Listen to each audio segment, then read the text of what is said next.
The following program is a collection of stooges talking about happenings in the sports world. It is meant to be comedic informative. The opinions expressed on this show do not necessarily reflect the beliefs of their peers, their boss, or ESPN. There may be some cuss words because that's how humans in the real world talk.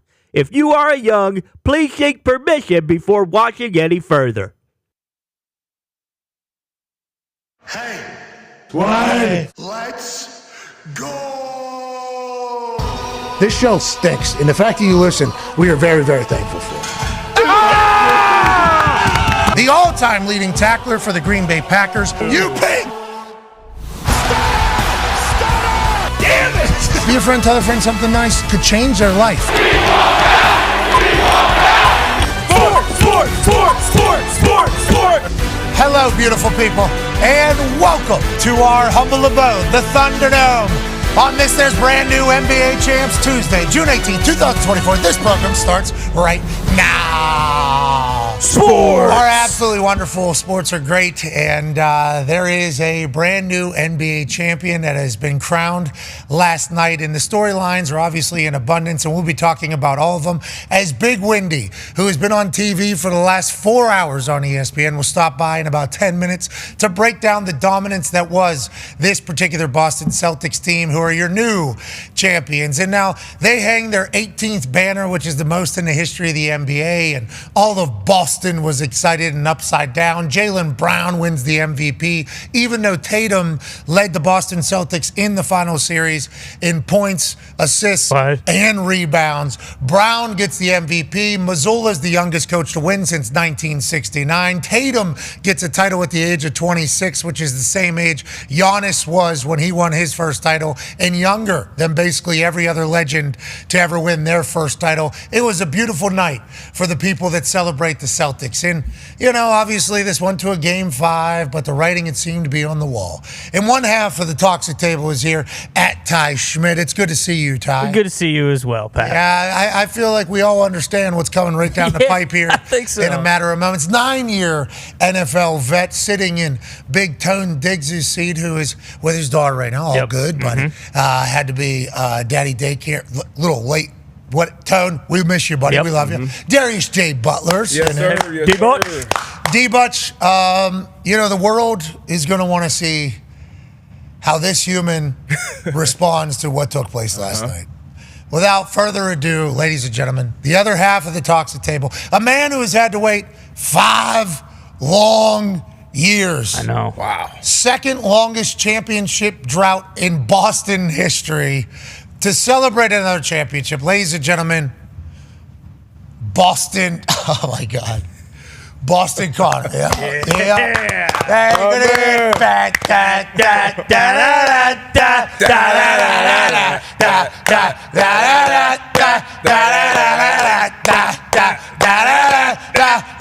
have all day.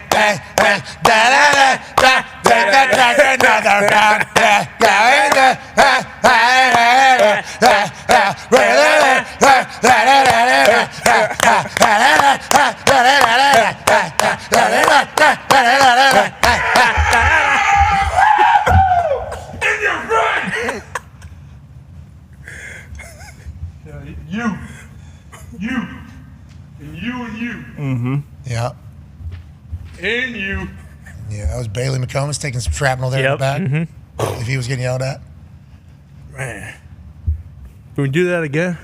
We've done it 3 times already. Can we do it one more time? But now it's actually official. The Boston Celtics have won the NBA championship. Congratulations, Connor. Thank you, man.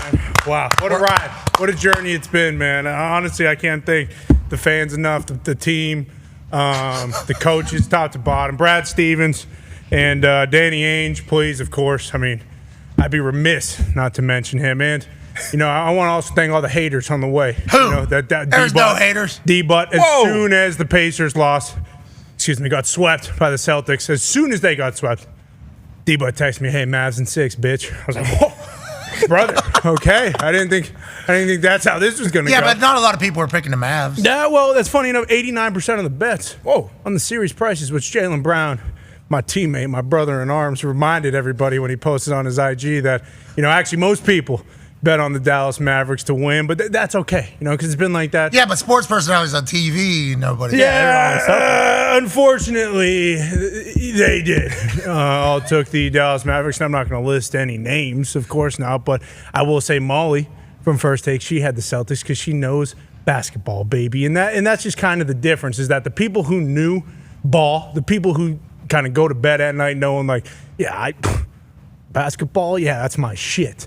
They knew the Celtics were going to win this title, and at the end of the day, the doubters are what drive us, baby. The whole year, the boys in the locker room and in the team, and Joe always, Joe, Coach, I call him Joe just because we're boys, but Coach, West Virginia legend. Coach, of course. You see, Yeah, you know, I know Joe. You know Joe. I know Joe. Yeah, well, Coach is you. Joe. Yeah, thanks. Thank you, Joe. But Joe always reminds us all year. Nothing matters except for winning that last game of the season, and we did in dominant fashion. I mean, the whole entire league, they suck. It was fun too watching ESPN.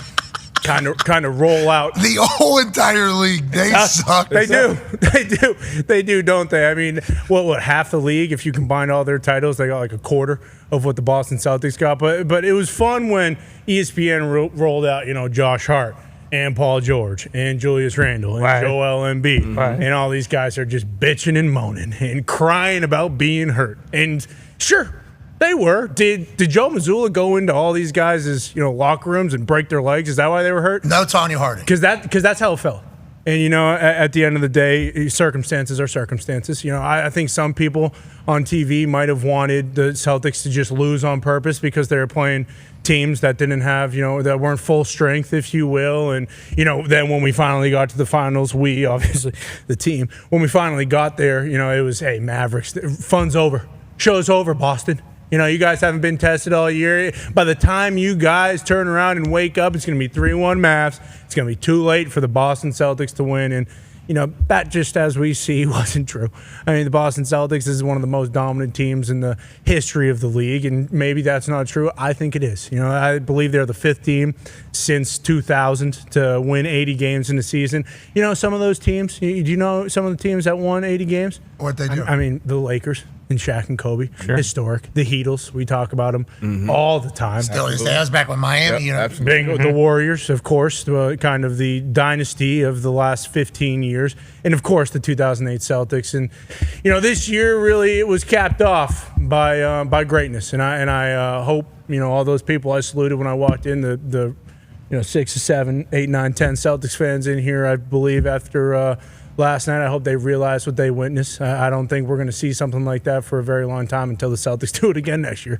And then probably the year after that. We'll see what happens. But, yeah, to be completely honest, I could not be happier. Yesterday was one of the happiest days of my entire life, of my entire existence. You were nervous yesterday, wasn't he? Of course. I remember that. Oh, yeah. Well, you could feel the anxiety from him yesterday. Of course I was nervous. But, if I wasn't nervous, I wouldn't be ready. If I wasn't nervous, I wouldn't care as much as I did. Yeah, you earned the nerves. Bingo. You know what I'm saying? And pressure makes diamonds, and that's what the Celtics got, baby. They're getting diamonds going forward. We're going to get another one next year and the year after that. Mazzulla's already got some, places in the rafters where he sees some blank spots. Like, could put one I saw him at 3:20 a.m. walking around. Is that what he was looking for? Still looking for new ones. Yeah, and I'm sure he's thinking, too, man, that was fun, but you know what's even more fun? Back-to-back. You know what's even more fun after that? Back-to-back-to-back. I don't think that this is the end at all. And you mentioned it. Jason Tatum did not win the Finals MVP. That's just another reason to go back and get another. Because at this point, hey, everyone should get one. I think Horford should get a Finals MVP. Congrats to him, 17 years. Yeah, finals. Long time. 186 postseason games, second most ever. Not the most in NBA history, second most ever. But Drew Holiday deserves one. Congratulations, another title. Yeah, superstar really brought the team together this year. And, of course, the man whose teeth look so bad this morning. I cannot feel worse for Derek White. He looks so bad. But it doesn't matter because congrats, White. Yep, he's got a title, baby. And, I mean, I don't think there is a player in the NBA, and yeah, I think this is accurate. I don't think there's one player in the entire NBA. That was good journalism. You re-corrected yourself. Just thinking about it. I don't think there's one guy in the entire NBA that could have done what Peyton Pritchard did, without a doubt. He hit 3 buzzer beater shots from half court and beyond. I mean, that is asinine. This was his first time checking into the game. Just touched the ball for the first time. For the first time in 4 seconds, a bucket. Logo, other side. Bucket, not a backboard. That is a bucket. And of course, he says right after, I do this shit. And he does do this shit. And this entire team, top to bottom, was just so fun to watch. It really was one of those things where you mentioned I was nervous because of the fact that it was championship or not. When you're this close, the only thing going through your head is what can go wrong. It's not, hey, it's going to be cool seeing everybody in the trophy ceremony and everyone partying in the locker room. You don't think about that stuff. You just think about being the team that blows the 3-0 lead. So now that it's done, it is incredible. Basketball season, it was a hell of a year. I mean, I can't wait for next year already, but man, it was fun. Congrats, Connor. Congrats all the massholes. 18, we did it. 5 long years. 5 long years. Longest one of my entire life. Well, second longest in Boston history. Yeah, since 1960, I believe, when all 4 teams were officially in their respective leagues. Listen, wow. This is why they're tough to have any empathy for ever. You know, like when the best Bruins team, best regular season in the history of the NHL happens to the Bruins and they lose in the first round, it's tough to feel any empathy at all because all these sons of bitches seemingly do is have parades. What? That is literally all they do. It's just parade. For what? We'll do a baseball one this year. Yeah, why not? Okay, how about next? Well, obviously it's Patriots, so it's every other year. We got to have one for them. And then, we'll do a basketball one as well. That's fine. We'll do a basketball one. And then why not just toss it to Bruins one time? Yeah. It's a wild place, a lot of winning, and congrats to the Celtics seemingly kicking off what is about to be a few-year run here because everybody's returning, basically. Mm-hmm. Everybody's still in a contract. To tell us more about that and other storylines we need to be keeping our eye on, ladies and gentlemen, a man who's been on television for 5.5 hours already today, and we can't thank him enough for showing up, Big Windy, Brian Windhurst. Yeah, Windy! Connor, how'd you get your hands on that trophy so fast? That was very impressive. I mean, look, Windy, you know, every player gets a day with the trophy, and I just took mine right off the top. They said true leader, you know. Yeah, bingo. Everybody's wondering about Brian Tatum, Al Horford. They were like, let's make sure that Boston Connor gets the first day with the trophy. I said you're damn right. Thanks, Joe. Respect. I appreciate it again. When did we get that? Because I'm looking at it, and the ball's not really round. Yeah, and they actually changed the trophy. It's designed different now. I think this thing's like 4 years old. That was 3 years ago. All right, 3 perfect. years. Anyways, Windy, you were there last night. Took the first plane you could to New York so you could do TV to let us all know about everything all day. We appreciate your work ethic, Windy. Yeah, Windy. I had the most amazing travel morning of my life. I'll never have a better amazing day than I had today. I couldn't believe the set of circumstances that fell into place that enabled me to get here for this show. It's at 8 a.m. and I really didn't need it. Like, if I didn't make it 8 o'clock, I wanted to save that karma for a time when I needed it. I need it when I'm in a traffic jam trying to make a flight home. So what happened? We got gates that stayed open for you? Were you a little bit late? What happened? The flight time between Logan and LaGuardia this morning was 39 minutes. I don't know how that happened. 39 minutes. I get down to the baggage claim. The bag is waiting there. And then I get the greatest taxi driver in the history of New York City. I used to live here. Wow. I've had 100, 200, 500 taxi rides here. 100. He's the greatest taxi driver I've ever seen. He had me from the airport to the studio in like half the time it usually takes. I had time to relax. I could have had a Danish if they had Danish here, but I could have had a Danish.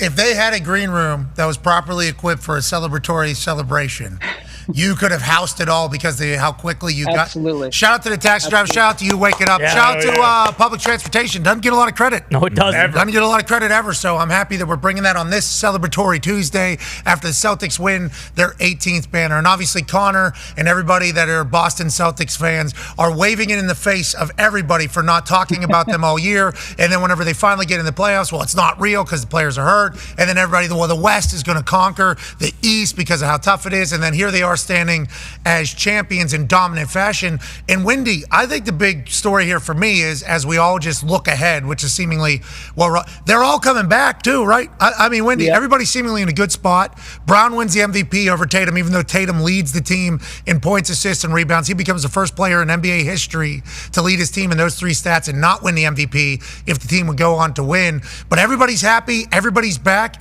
And this is just what the Celtics are now for the next few years. Wendy, is that an accurate take on it all? Definitely for next year. They're all coming back. And look, in the next week or two, Jason Tatum is going to sign a $315 million extension that's going to lock him in alongside Jaylen Brown. Like, they may have to adjust some of those role players, but Brown and Tatum are locked in.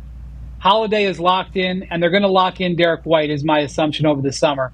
We'll see about the rest, but they're definitely going to come back next year. By the way, I was talking to Jason Tatum's agent last night, and they were joking with the Celtics because under the new rules this year, you are allowed to start negotiating with your clients, with your own free agents now.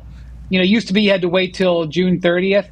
You can actually negotiate with your own clients or your own free agents. So in theory, Jason Tatum could sign that extension today.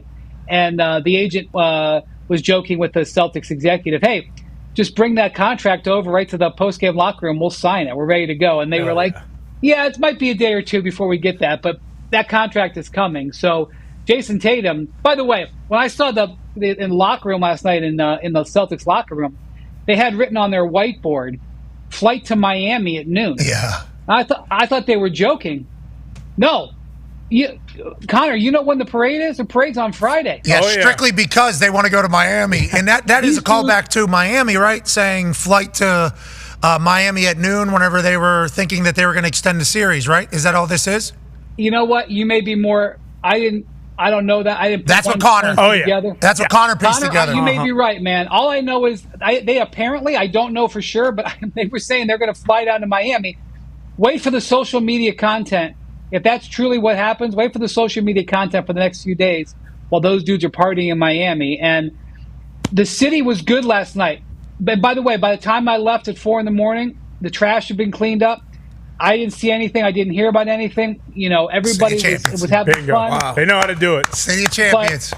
But Friday night, it might be a little wild. It might be a little wild on Friday up in Boston. But they're going to party, I think, the next few days in Miami, which is, you know, so Wendy, think about this. That's a pretty boss move. Obviously, the sports media, it is a very boss move. Just fly to Miami. No, some teams go to Vegas, but Vegas is like a 5-hour flight from Boston, I assume. Miami's still very far down there from Boston. I couldn't even imagine. So still a trip. But I like that the team's getting away. There is the dry erase board from the Celtics locker room last night. Noon flight to Miami. And Connor, you said that Miami Heat had this on their dry erase board when they thought they were going to extend the series, noon flight back to Miami or something. Yeah, bingo. In the first round of the series when they won in 5, during Game 5, that was written by either Spoelstra or someone in the Miami team on their whiteboard. Okay, so this could be an answer to that, and them following through on it's awesome. Or they just wanted to go party in Miami when they were down there because they weren't able to do anything. They saw people going to the elbow room, and they said, wait a minute, well, how come we can't go to the elbow room? But also, the sports media obviously has told this story like 1,000 times. You know what's happening tonight in South Florida, Wendy? No clue. Wow. Okay, Florida Panthers, Game 5. Oh, yes. So I didn't know that game was there. Yes. Kachuk, right? Obviously, with Tatum, they're middle. If the Celtics roll into the Sunrise, Florida Panthers game tonight with that trophy, and then Kachuk wins Lordo tonight, and then all of a sudden you got a Florida Panthers, Boston Celtics celebration night in South Florida. I mean, there's a chance that is happening. Have Larry and Stanley ever been side by side, freshly won? This is potentially like Wilt Chamberlain holding the 100 photo. Yeah, but real. Like, this is potentially unbelievable. Yeah, well, we don't know if that's real, but when Lordo starts dancing, things get wild. I couldn't even imagine what Larry gets up to. Could be a magical night in South Florida. That's the only one we don't have in South Florida, too. Obviously, the Dolphins got a Super Bowl. Heat got a couple championships. As far as major, Marlins got a couple world titles. As far as major sports, that's the last one. Elbow room's going to be upside down. Yeah, I burned down. Celtics are going to be there, and the Panthers just fresh off of Lord Stanley. Well, listen, I was living in Miami in 2011 when the Mavericks won that finals, and their party that they had at Live that night, which was I don't know if it's still open, but at the time it was the place to go down the Fontainebleau. I think Mark Cuban, there's some story about like Mark Cuban's platinum card, like they spent so much money that his card got declined at some point that night. Awesome. Because they had spent so much money. So, yeah, the parties in Miami after championships could be wild. And what if it's a co-party? That's what I'm saying. There's a chance that this could happen. Don't play stupid here, Wendy. You knew it was Live on Sunday, King of Diamonds Monday, Swagger so dumb. Call it Kelly Bundy. You knew that. You knew that, Wendy, which is why we appreciate it. What are some other storylines maybe that came out of last night that we're not talking about or we need to keep in mind as we head into the offseason here about this Celtics team? And Mavs team, I guess. And Mavs team as well. First off, Peyton Pritchard had an iconic Boston moment. Iconic Boston moment. I don't know if I've been in that arena for huge playoff games for the last 10, 15 years. Peyton Pritchard hitting this shot, by the way, he might have traveled. Don't tell anybody. Easy. Also, Luka, I think, fouled him. I think Luka fouled him, too. Should have been a 4-point play. I don't know if I've ever heard a bigger explosion. That was peak Boston. Peyton Pritchard hitting that shot was peak Boston. And also pretty much guaranteed, look, this game is over. It's just a matter about celebrating the second half. So that's one memory I always have. The reaction in that arena to that shot, because everybody knew he was getting it. They just put him in the game. You guys just said they just put him in the game. So the reactions in the crowd, like looking around the crowd and the way people were celebrating with each other after they hit that, you got some of that there. Look at them. Look at them. They were loving it. It was amazing. So that moment, always remember. Secondly, Jason holding up Deuce Tatum in the air. There's some photos from that are, if Jason doesn't have if he doesn't have that photo, that's dope. 5 feet by 7 feet on his wall for the rest of his life. What an amazing photo that is, especially since Deuce has, the Boston fans have basically seen Deuce grow up. Deuce is 3 days older or 3 days younger than my son, Dahn. And I've talked with Jason. We have sons. Jason and I are separated by about 25 years in age, but we have sons the same age, basically. Windy. And so, like, we've talked over the years about, hey, what's your son do? They're both really into sports and they both like the same stuff. And so, just for me, like seeing that, like that's an iconic moment. Deuce coming up to Jason, hugging him, Jason looking over and realizing that Deuce was there, and then turning around and holding him up. Again, just an iconic moment in Jason Tatum's life, but. That's that right there, that photo. That's what you want. You want this identifying photo.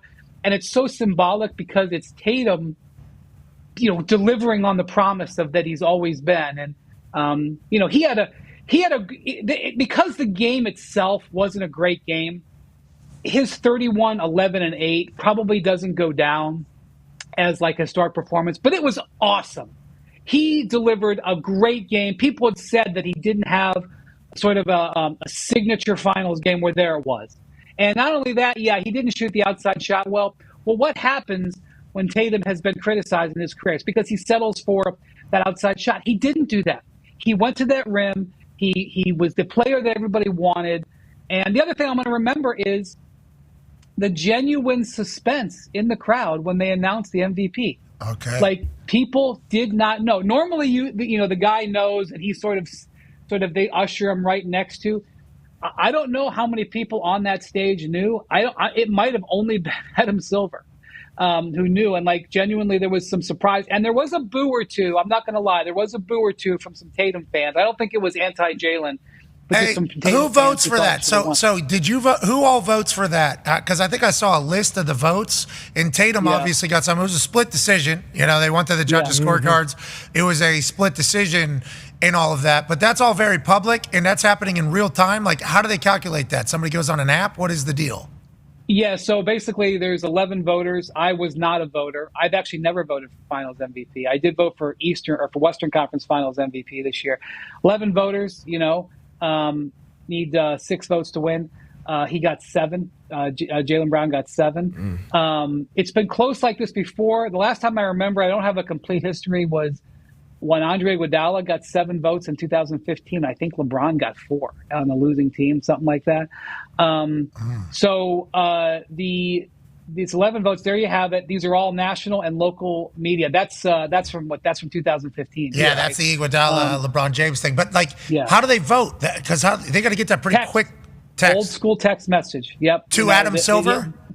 To Adam Silver, yes. We're all texting him our post-game food order and the MVP.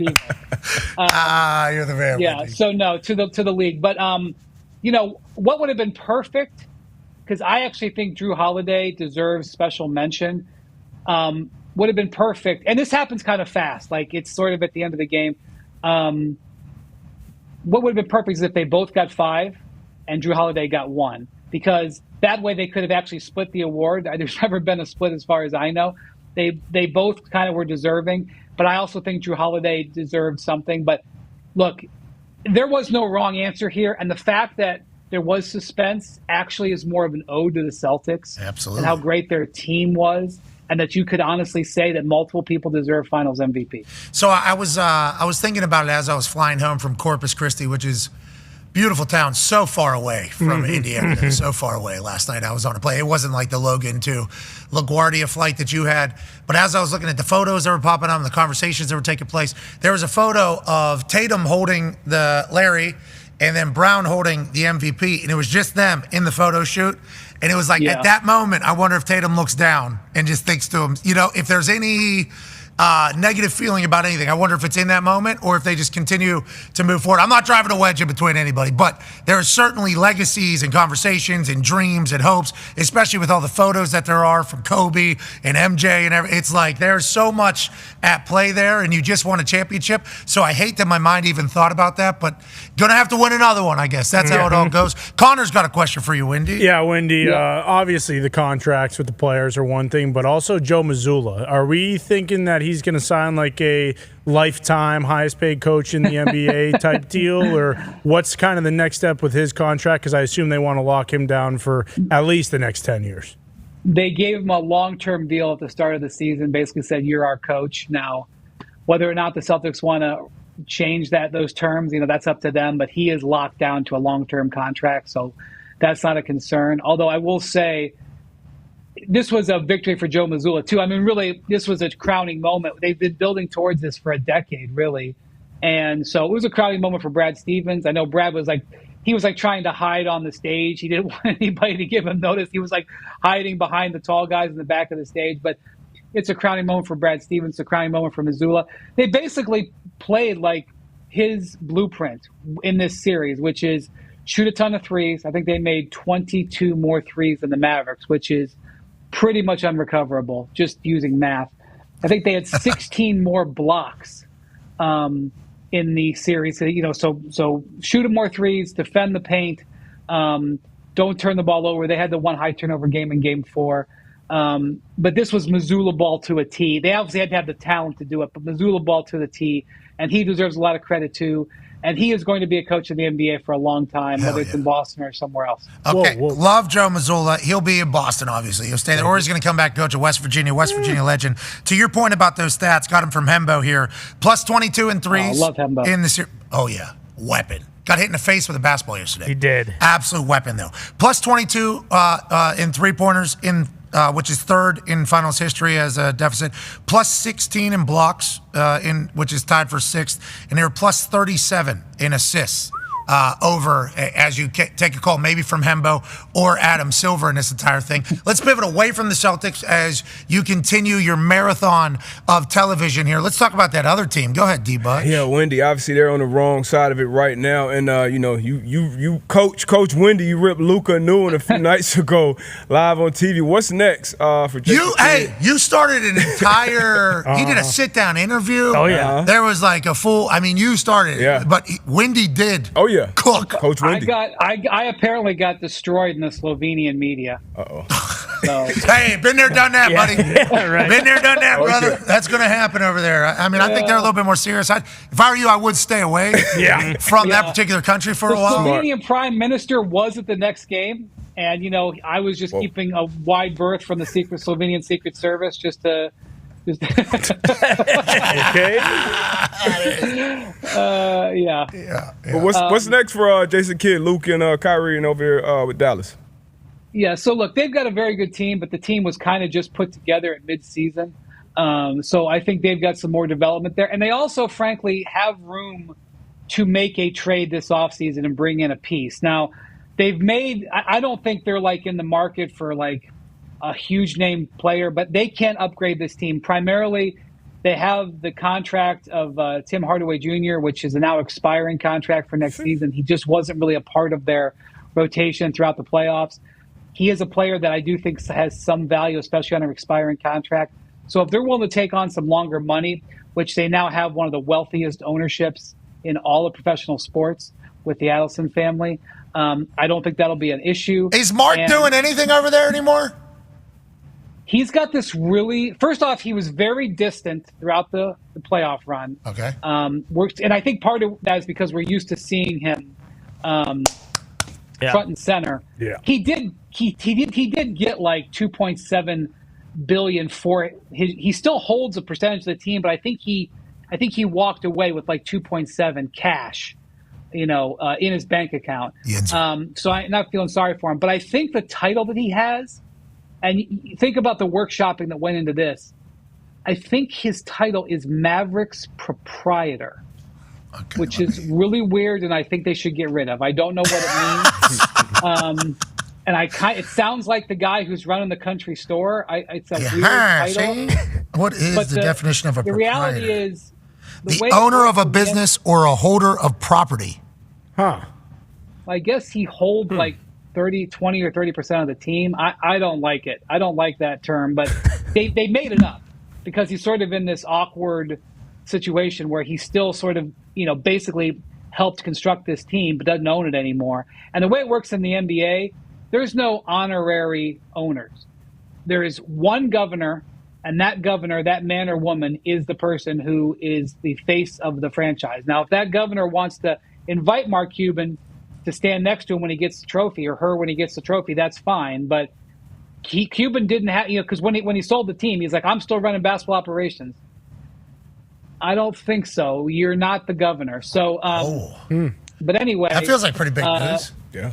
Because I thought he was running basketball operations as well. I assumed he negotiated in that $2.7 billion cash. That's what I'm going to need. Also, I need my courtside seat still, because I can still do the whole song and dance. Well, and also, I'm running basketball operations. Like, in other words, like, you can't, you either are the governor or you're not.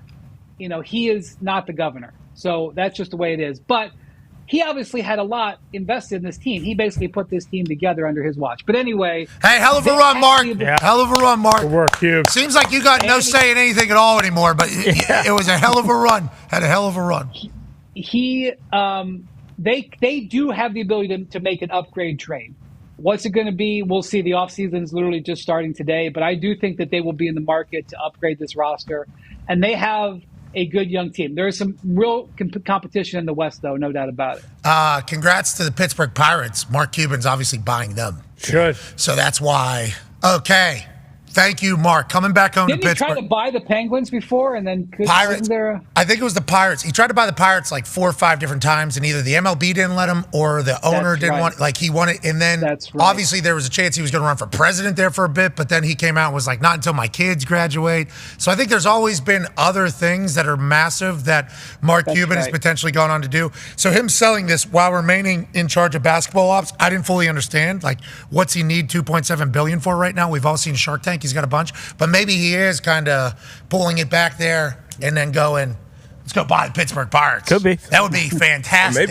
Maybe something outside of sports that would probably be some type of conflict of interest. Whoa. Kind of like Michael Rubin when he sold the Sixers, got out, had to do the Fanatics and the sports book shit. I feel like Shaq when he got out of Kings ownership because of something else he had going on. So maybe. And remember, Mark Cuban got his money because he was streaming Indiana basketball games online. That's how it all started. He was like streaming sports on the internet. He was like the first person to do that while he was at IU. Then he got broken off $1 billion, I think, to Yahoo. I think it was Yahoo gave him. I forget the entire thing. Anyways, he's a Yinzer who goes on to make a shit ton of money. Everybody in Pittsburgh is wanting him back in Pittsburgh owning a team because they see how he acts in Dallas. And I think it was the Pirates for a bit. Maybe he's getting in there. Maybe there is some other massive business that he's trying to put money up for. Which would be that one business they're trying to get casino gambling passed in Texas. TikTok. And that's one of the reasons why he made this deal with the Adelson family. The idea would be that he would be a partner in a potential casino with them. But I'm not caught up on Texas politics. I can't tell you how likely that is. Have you heard about Florida politics? The Seminole tribe will be running sports gambling until 2051. Correct. Yep, long time. We need to utilize the brains that the Seminole tribe has. They are absolute beasts at the negotiation table. I had a chance to go on vacation down there, and I just so happened to be in an area where there was like a Seminole tribe museum, and my wife and I took, 100 milligrams, and we went in there. I feel like I read the amount of history. We need to utilize the Seminole tribe as a country more. They are weapons. We're talking about in control of a lot of things, and also said that, to so much. Yeah. Yeah. This is ours. Hey, we're going to do this. Nah. No, you are. Those are guys you don't want to mess with right there. Well, it's funny you say that. It's funny you say that because they're so damn great at business, you kind of have to mess with them. So whenever when FanDuel was our exclusive sports book, and that was from like the beginning of when sports gambling got legalized. So we were very pumped to kind of ride that wave alongside of them. We got to learn a lot about the ins and outs and the lobbying that's taking place in every single state and how hard it is to pass and get a license and everything like that. In Florida was going to be a concerted effort by DraftKings, FanDuel, and everybody, because obviously the amount of sports fans down there, sports teams down there, the amount of people, we're going to try to put on a full campaign to get Florida to pass for outside brokers to be able to do sports gambling in Florida. And the Seminole tribe matched them. Just how much money are you guys spending? In $100 million. Okay, we'll spend $150 million then, saying these people that aren't from Florida are going to try to come, and they just beat DraftKings and FanDuel and everybody in the line. I mean, it was just clear as day, the marketing down there. So I said to the FanDuel people as they were laying this all out, and they say, hey, this is going to be our next campaign and blah, blah, blah. I was like, has anybody talked to the chief? Has anybody gone down and just talked to the chief? That's how business gets done. And they're like, nobody's done that. I was like, I'll go. You want me to go? I'll go volunteer. Down. I'll go down and talk to Chief Osceola or whatever. And they're like, we couldn't recommend stronger for you to not. And I've never laughed harder in my life. I'm like, all right, so nobody. But Ron DeSantis went and met with Chief, and they got a deal done until it all. But you're right. We don't know enough about politics of it all. But if Mark Cuban is trying to get into the casino gambling business, it's like obviously that would make sense because I don't think any of those have ever lost money. No. And Mark Cuban is considered like a good business person, but that would also be a business. $2.7 billion from the Adelsons came from blackjack. So that I would back that up. So him not owning a team while trying to get into gambling could potentially be makes sense an entire thing.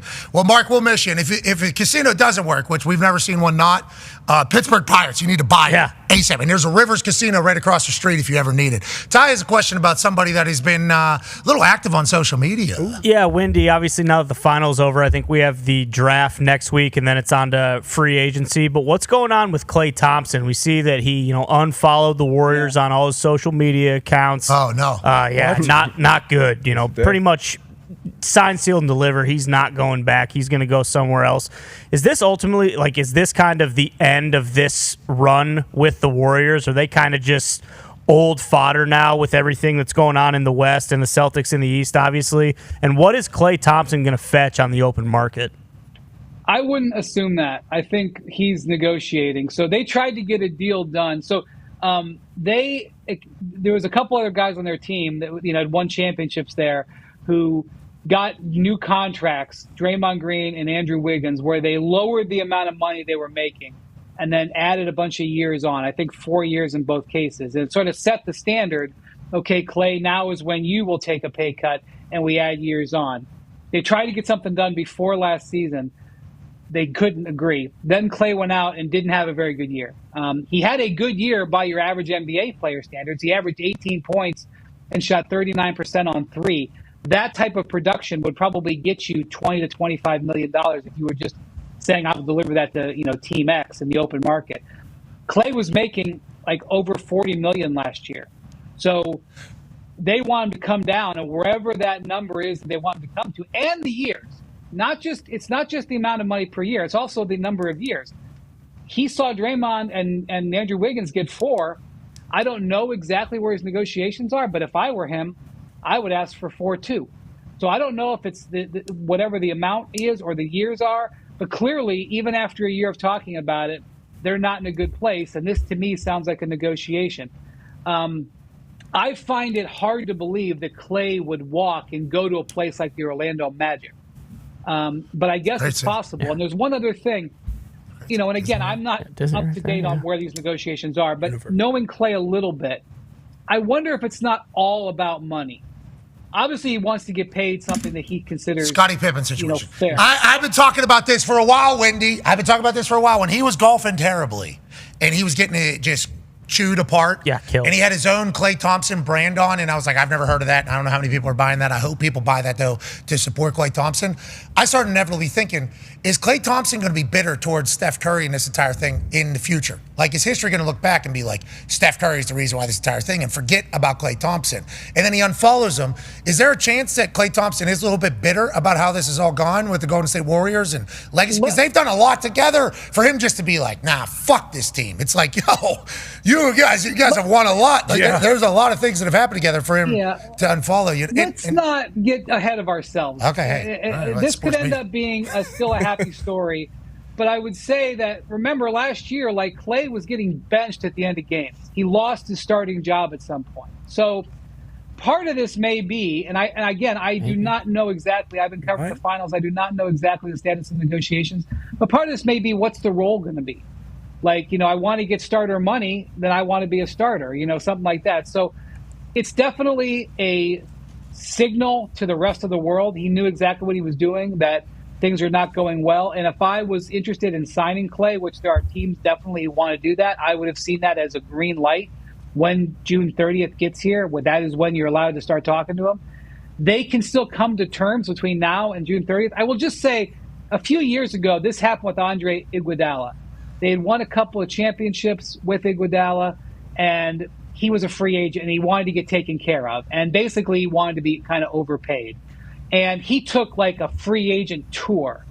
And I remember Steve Kerr telling the story that when the Warriors actually went in to meet with him in this boardroom, that Iguodala had left like knickknacks and pamphlets and brochures from other teams, like as, hey, just so you know, this isn't my first meeting.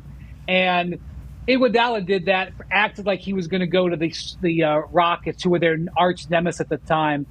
And at the end of the day, he got re-signed. And he was sort of at the same stage of his career as Klay is. So I agree it doesn't look good, but I would also say don't misjudge a negotiation for, a statement of finality. Okay, well, I hope that's the case because Splash Brothers were awesome to watch there for a while. So fun. And then obviously the whole conversation was Klay can't hold up his end of the bar. That's seemingly what the media started saying, while Steph continued to make shots and Klay seemingly didn't. Now, I think there was injuries that happened. Major. Which is always a part of the entire grand conversation. But it's like, I hope Klay Thompson and we as a sports world don't forget that, like, hey, Klay, you were a massive piece of that. Yeah. You're a massive piece of that whole thing.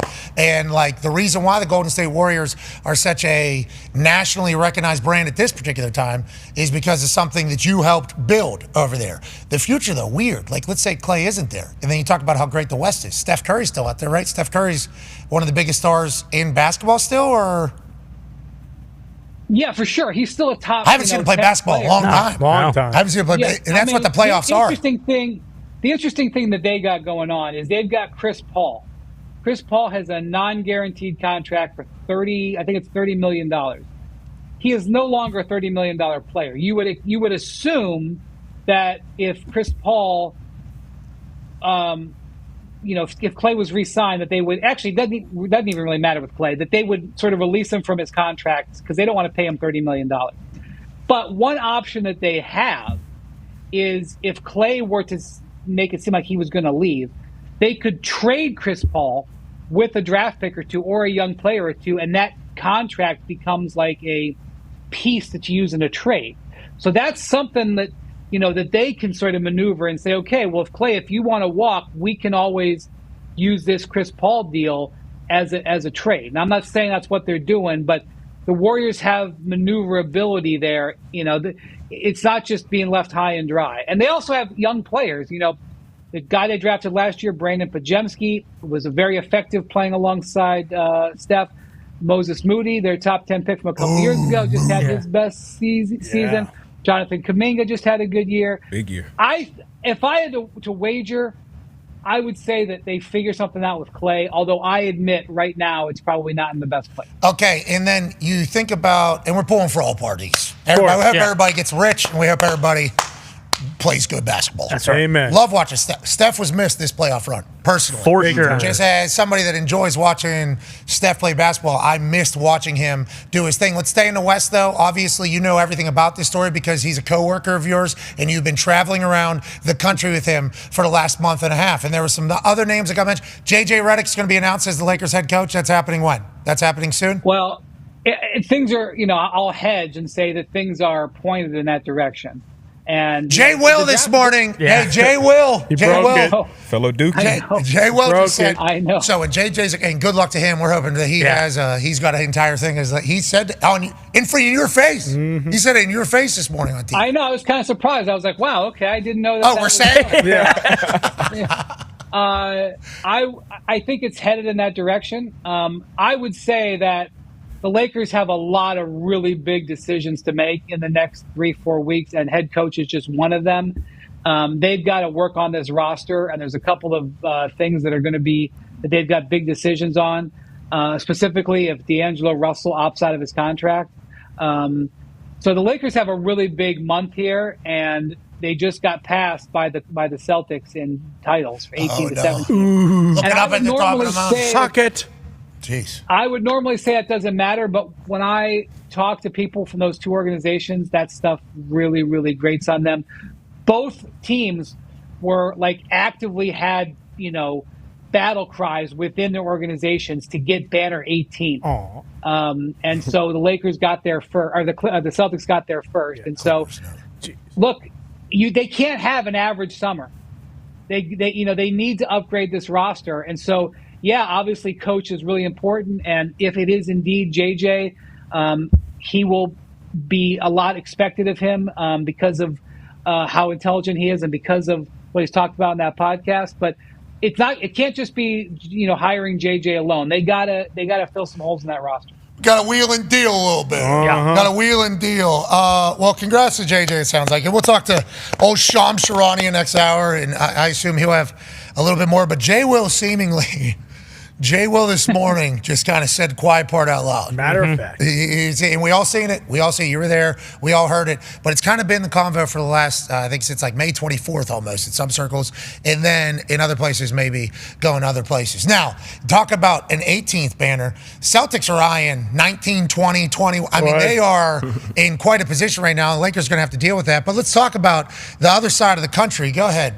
Yeah, Wendy, obviously when, teams like the Celtics come along that are just so much better than every other team in the league by a wide margin, there's usually a response. Except for one. No, we can just say everyone today. But, to your point, you want to talk about Tatum's greatness today. I appreciated that very much. But yeah, I did appreciate that, actually. Wendy was asked, are Brown and Tatum both top 5 players? And Wendy, your answer was today's to celebrate these guys. It's not to knock them down. Yeah. Hey, that was good Hell shit. Yeah, Wendy. That was Maybe good Wendy. shit. That was good shit, Wendy, because people obviously act like they have to answer these questions in a manner in which they have to give burials and all the time. And you saying, nah, not playing that game. We all genuinely appreciate it, especially the people in Boston. Definitely the people in Boston. I think because of that, Wendy, we will stand on business for you at any moment in the future. But looking at the league as a whole now, which teams do you think are probably the ones that are going to try and form the new super team? Obviously, they're talking about Paul George maybe going to Philly or something along those lines. Trae Young has been talked about to go to the Lakers, like you're mentioning, with them adding another piece. Which team should we keep an eye on to add a massive player to kind of make that run at the title next year? Well, so Denver has a big offseason here. First off, they got to sign Jamal Murray to a contract extension. I assume that will happen in the short-term future. $200 million, 4 years they can add to his deal. So he'll be locked up alongside those other guys. What I was mentioning was Denver was 2-0 against the Celtics this year. They were very close games. I would love to have seen that series. Denver didn't handle their business, though. They lost Game 7 on their home court. They got their own issues they got to deal with. That is a team that could potentially stand in the way of Boston racking some more of these up. Also, we've had 6 straight years of a different champion. That is an indication of a league where parity is going, and this new CBA is designed to break up teams, to break up expensive teams. So I would expect it to be a challenge to repeat. That said, Tatum and Brown are 26 and 27 under long-term contract with a bunch of experience and championship pedigree now. Those numbers are going to the rafters.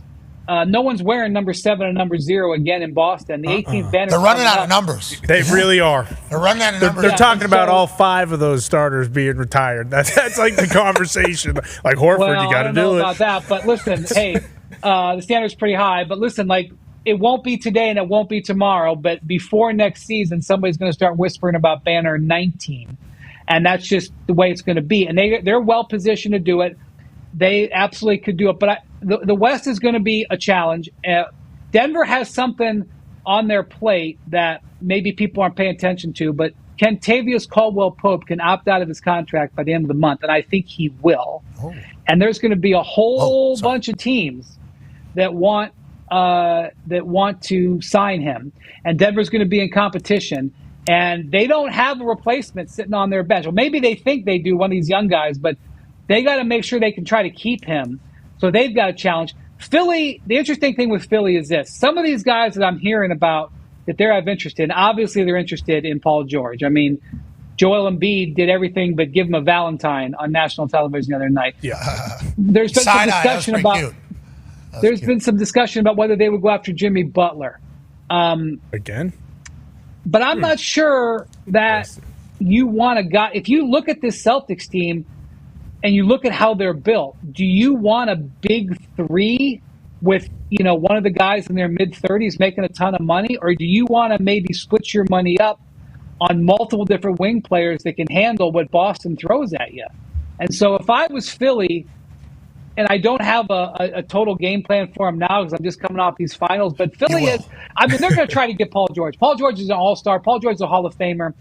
But if they don't get Paul George, I'm not sure it's like move on to the next star. I think they maybe have to take some care building that roster. But there's no doubt that they're going to be a better team next year. Also, Milwaukee, we didn't get a fair accounting of them. I think they'll be a challenging team as well. And Boston will definitely be favored, but let's just see where the league is in a month from now when everybody's made their move. What about Wendy, what about the Pacers? Jeez Louise. They went to the Eastern Conference Finals. They're young you as were hell. in the building. You got to feel the Painbridge field house. Uh-huh. You know what I mean? You got to feel the electricity of a team that hadn't lost at home since like March or something like that at the time. And Tyrese Halliburton, is he back? Yeah, he's back. Are they going to have a full season with Spicy P now? Yeah, I think he's even doing off-season workouts and stuff as opposed to getting traded in the middle of the season. That's the big piece of business they have, and I wouldn't be surprised if in the next couple of days, because teams they're not allowed to announce it, but they can come to terms on an agreement with their own players. That's different. They used to have to wait until July 1. So I would expect Siakam to be re-signed or committed to re-sign.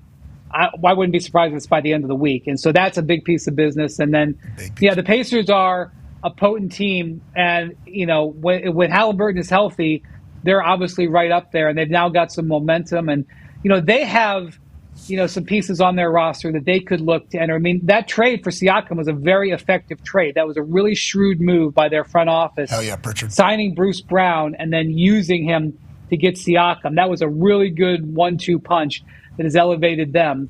So they're definitely a team to watch. Yeah, well, let's remember that when we're asked these questions. You know what I mean? You said, 10 teams? Yeah, everyone but basically. You said 10 teams. We appreciated your presence out here in Indiana. I know it was tough, the hotels. And the Steak and Shake. Yeah, hey, Steak and Shake closed. I love Steak and Shake. I love Indiana in the spring. I'd be glad to come back next year. It doesn't sound like it when you're talking about these teams, and you've got multiple calls, so we assume you have to go somewhere. The NBA executives are calling because the offseason has begun, and now I've said no to 2 agents and 2 executives. All right, ladies and gentlemen, getting back on the beat after spending 6 hours on TV this morning, the incomparable Brian Windhurst. Thank you, Windy. He crushed it. Yeah. Yeah, he's a dog. He showed up. Literally showed up everywhere. Mm-hmm. He's at every single game, even if he was flying in day of. Was like, I'm going to be there on TV in New York next day, most of it. What a run for Windy. Finals MVP. You know what? Yeah, he said those votes should have been 5-5-1. I think it should have been 4-4-4. Yeah. 3-3-3-3. 3, 2. You get it. 3, Yeah. 3, 3, 2. 3. No, you No, know. I think you put him right up there with Tatum and Yeah, I'm not talking he's about the him. th- He's yeah. not getting a Drew Holiday one. he's splitting the MVP trophy. Yeah, he's he's the up third. there. Yeah. He's doing this Yeah. with the boys. Yeah, exactly. Yeah. 3 for Tatum, 3 for Brown, 3 for Wendy, 2 for Drew. Bingo. That's exactly how I see it going. Shout out to Wendy. Way to go, Wendy. Love you, Wendy. Shout out to the Celtics too. It sounds like you guys are in a good spot for the foreseeable future. Yeah. But man, you have to have so much shit happen for you. Like we're talking about all the injuries and stuff. It's like seemingly, I don't know, Porzingis got hurt, but played a lot of games without him. Mm-hmm. You had a lot of your guys playing in a lot of your games. I mean, that's the same thing with like, the NHL. Like Yeah. this Panthers team Sure. has a lot of their guys playing in a lot of their games. Not that the Oilers aren't, but I'm just saying, like, to make it to the finals, you need your dudes to be playing in most of your games. And the Celtics seemingly had that a lot this year. Yeah, I mean, that's what the whole thing was last year, was when Tatum got hurt on that first play in Game 7, like so many times. And that's what my thought was when they went up 3-0. Like, it's great that they were up 3-0 in the moment, but you never know if Game 4 something terrible happens to one of your best players. So that was definitely a huge thing for the Celtics. But I do think there will be a team that answers and just makes an absurd move. Like, I believe, and I'm not 100% sure because sometimes on the internet things can get skewed, there was a potential meeting of LeBron with some of the people from Philly. So it's like stuff like that. You never know, just out of nowhere. We'll have Shams can just Charania happen. in the next hour. Yeah. We'll have Shams Charania in the next hour. He'll probably have a little bit He'll of know. a scoop on if that's real or if we need to look at it. But there's some stats from Hemba that I got that make me believe that this Celtics team is at a point. And he said the last 6 years there's been a new champion. It's like, well, for the last 6 years, has this team been maybe, like coming together? Growing. Has this team been growing? Their records this year, 46-6 at home. Okay, this year, 34-15 on the road, and 34-15 versus teams of 500 or better, which is the best record in the entire NBA. And then you hear Jaylen Brown speak after the game about their team, and you hear like a speech right out of a movie, pretty much. Listen to the NBA Finals MVP chit chat about where their team is now. We learn. I think we learn from all our mistakes, all of our adversity. I think it's made us stronger, made us tougher, and all season you could see it. We started from the jump. We made all the sacrifices. We played both ends of the ball at a high level. We didn't skip any steps, and this was the result. But all of those experiences led to here. Like all of those moments where we came up short. We felt like we let the city down. We felt like we let ourselves down. All of that compiled is how we get to this moment. So, and it makes it feel even that much better that we had to go through all the journey, the heartbreak, the embarrassment, the loss to get to the mountaintop. So, dear AI, write me a speech about team, pretty much, and building chemistry, and surviving adversity, and getting stronger, and having somebody be able to speak it in a fashion as if he is the head coach of the basketball team, and he's only 27 years old, and he's under contract for the next 5 years. It's like, you see shit like that, and you see the way they all celebrate, and then you see Joe Mazzulla saying that nobody cares about anything, basically. We just need to continue to lock in.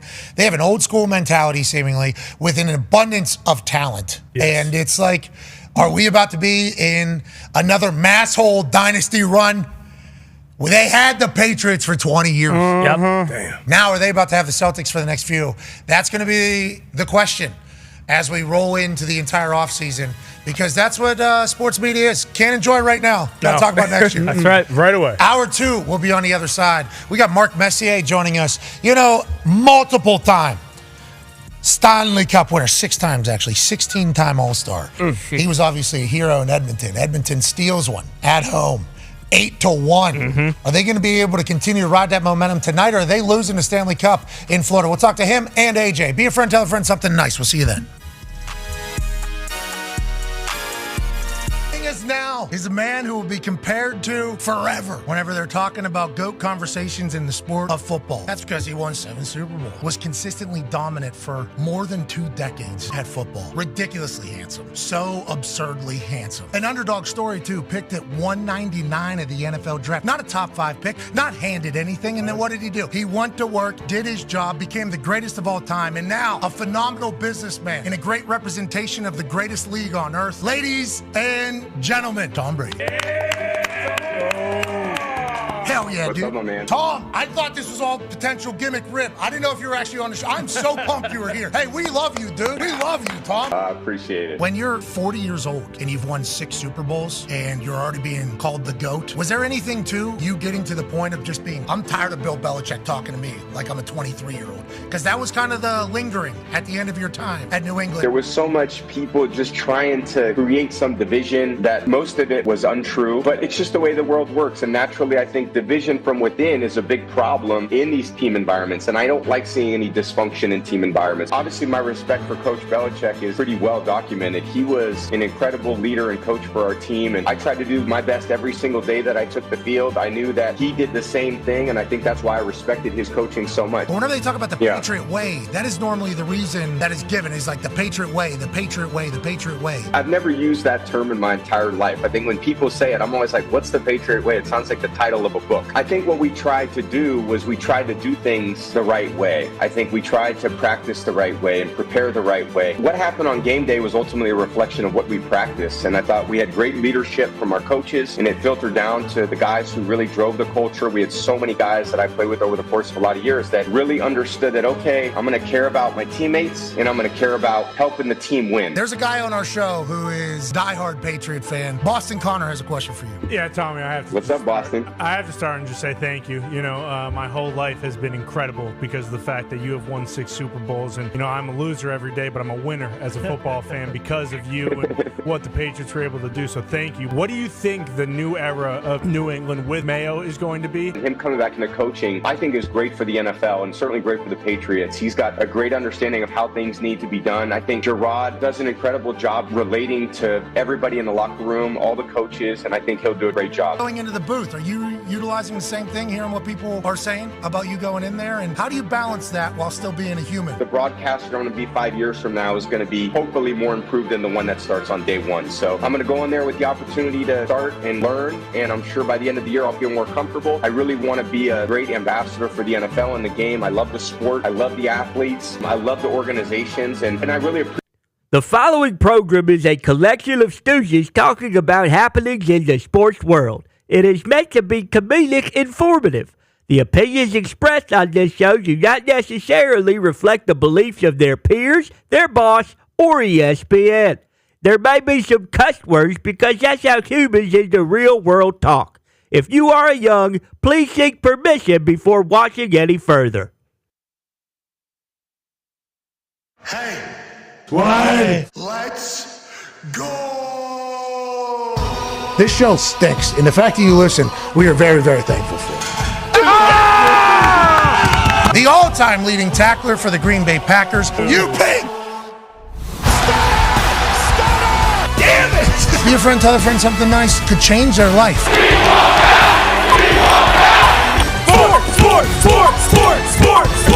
Hello, beautiful people, and welcome back to our humble abode, the Thunderdome. On this, the Celtics are champs again Tuesday, 2024 sometime.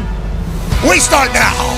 Sports are happening, and the Boston Celtics are once again, for the 18th time in their franchise's history, NBA champions as they beat the Mavericks at home last night in a Game 5 dominating performance. And obviously, there's a lot of chatter about that because we're staring down a potential timeline for the next 5 to 10 years of the Celtics winning a lot and other teams trying to chase them. And if massholes have another opportunity to talk shit to the rest of us, they're certainly going to do that. And this team, with that coach and the president of basketball, Brad Stevens, at the helm, it feels like we're going to have to be talking about them a lot. Now, this year, nobody talked about them because they were too good early. Yep. They were the ones who punched their ticket into the playoffs before any other team in the NBA. They were so good, so fast, so dominant that literally they got left out of the conversations. They said, let's not talk about the one team that's better than everybody. Let's talk about who might catch the one team because there's a lot more teams in that particular bucket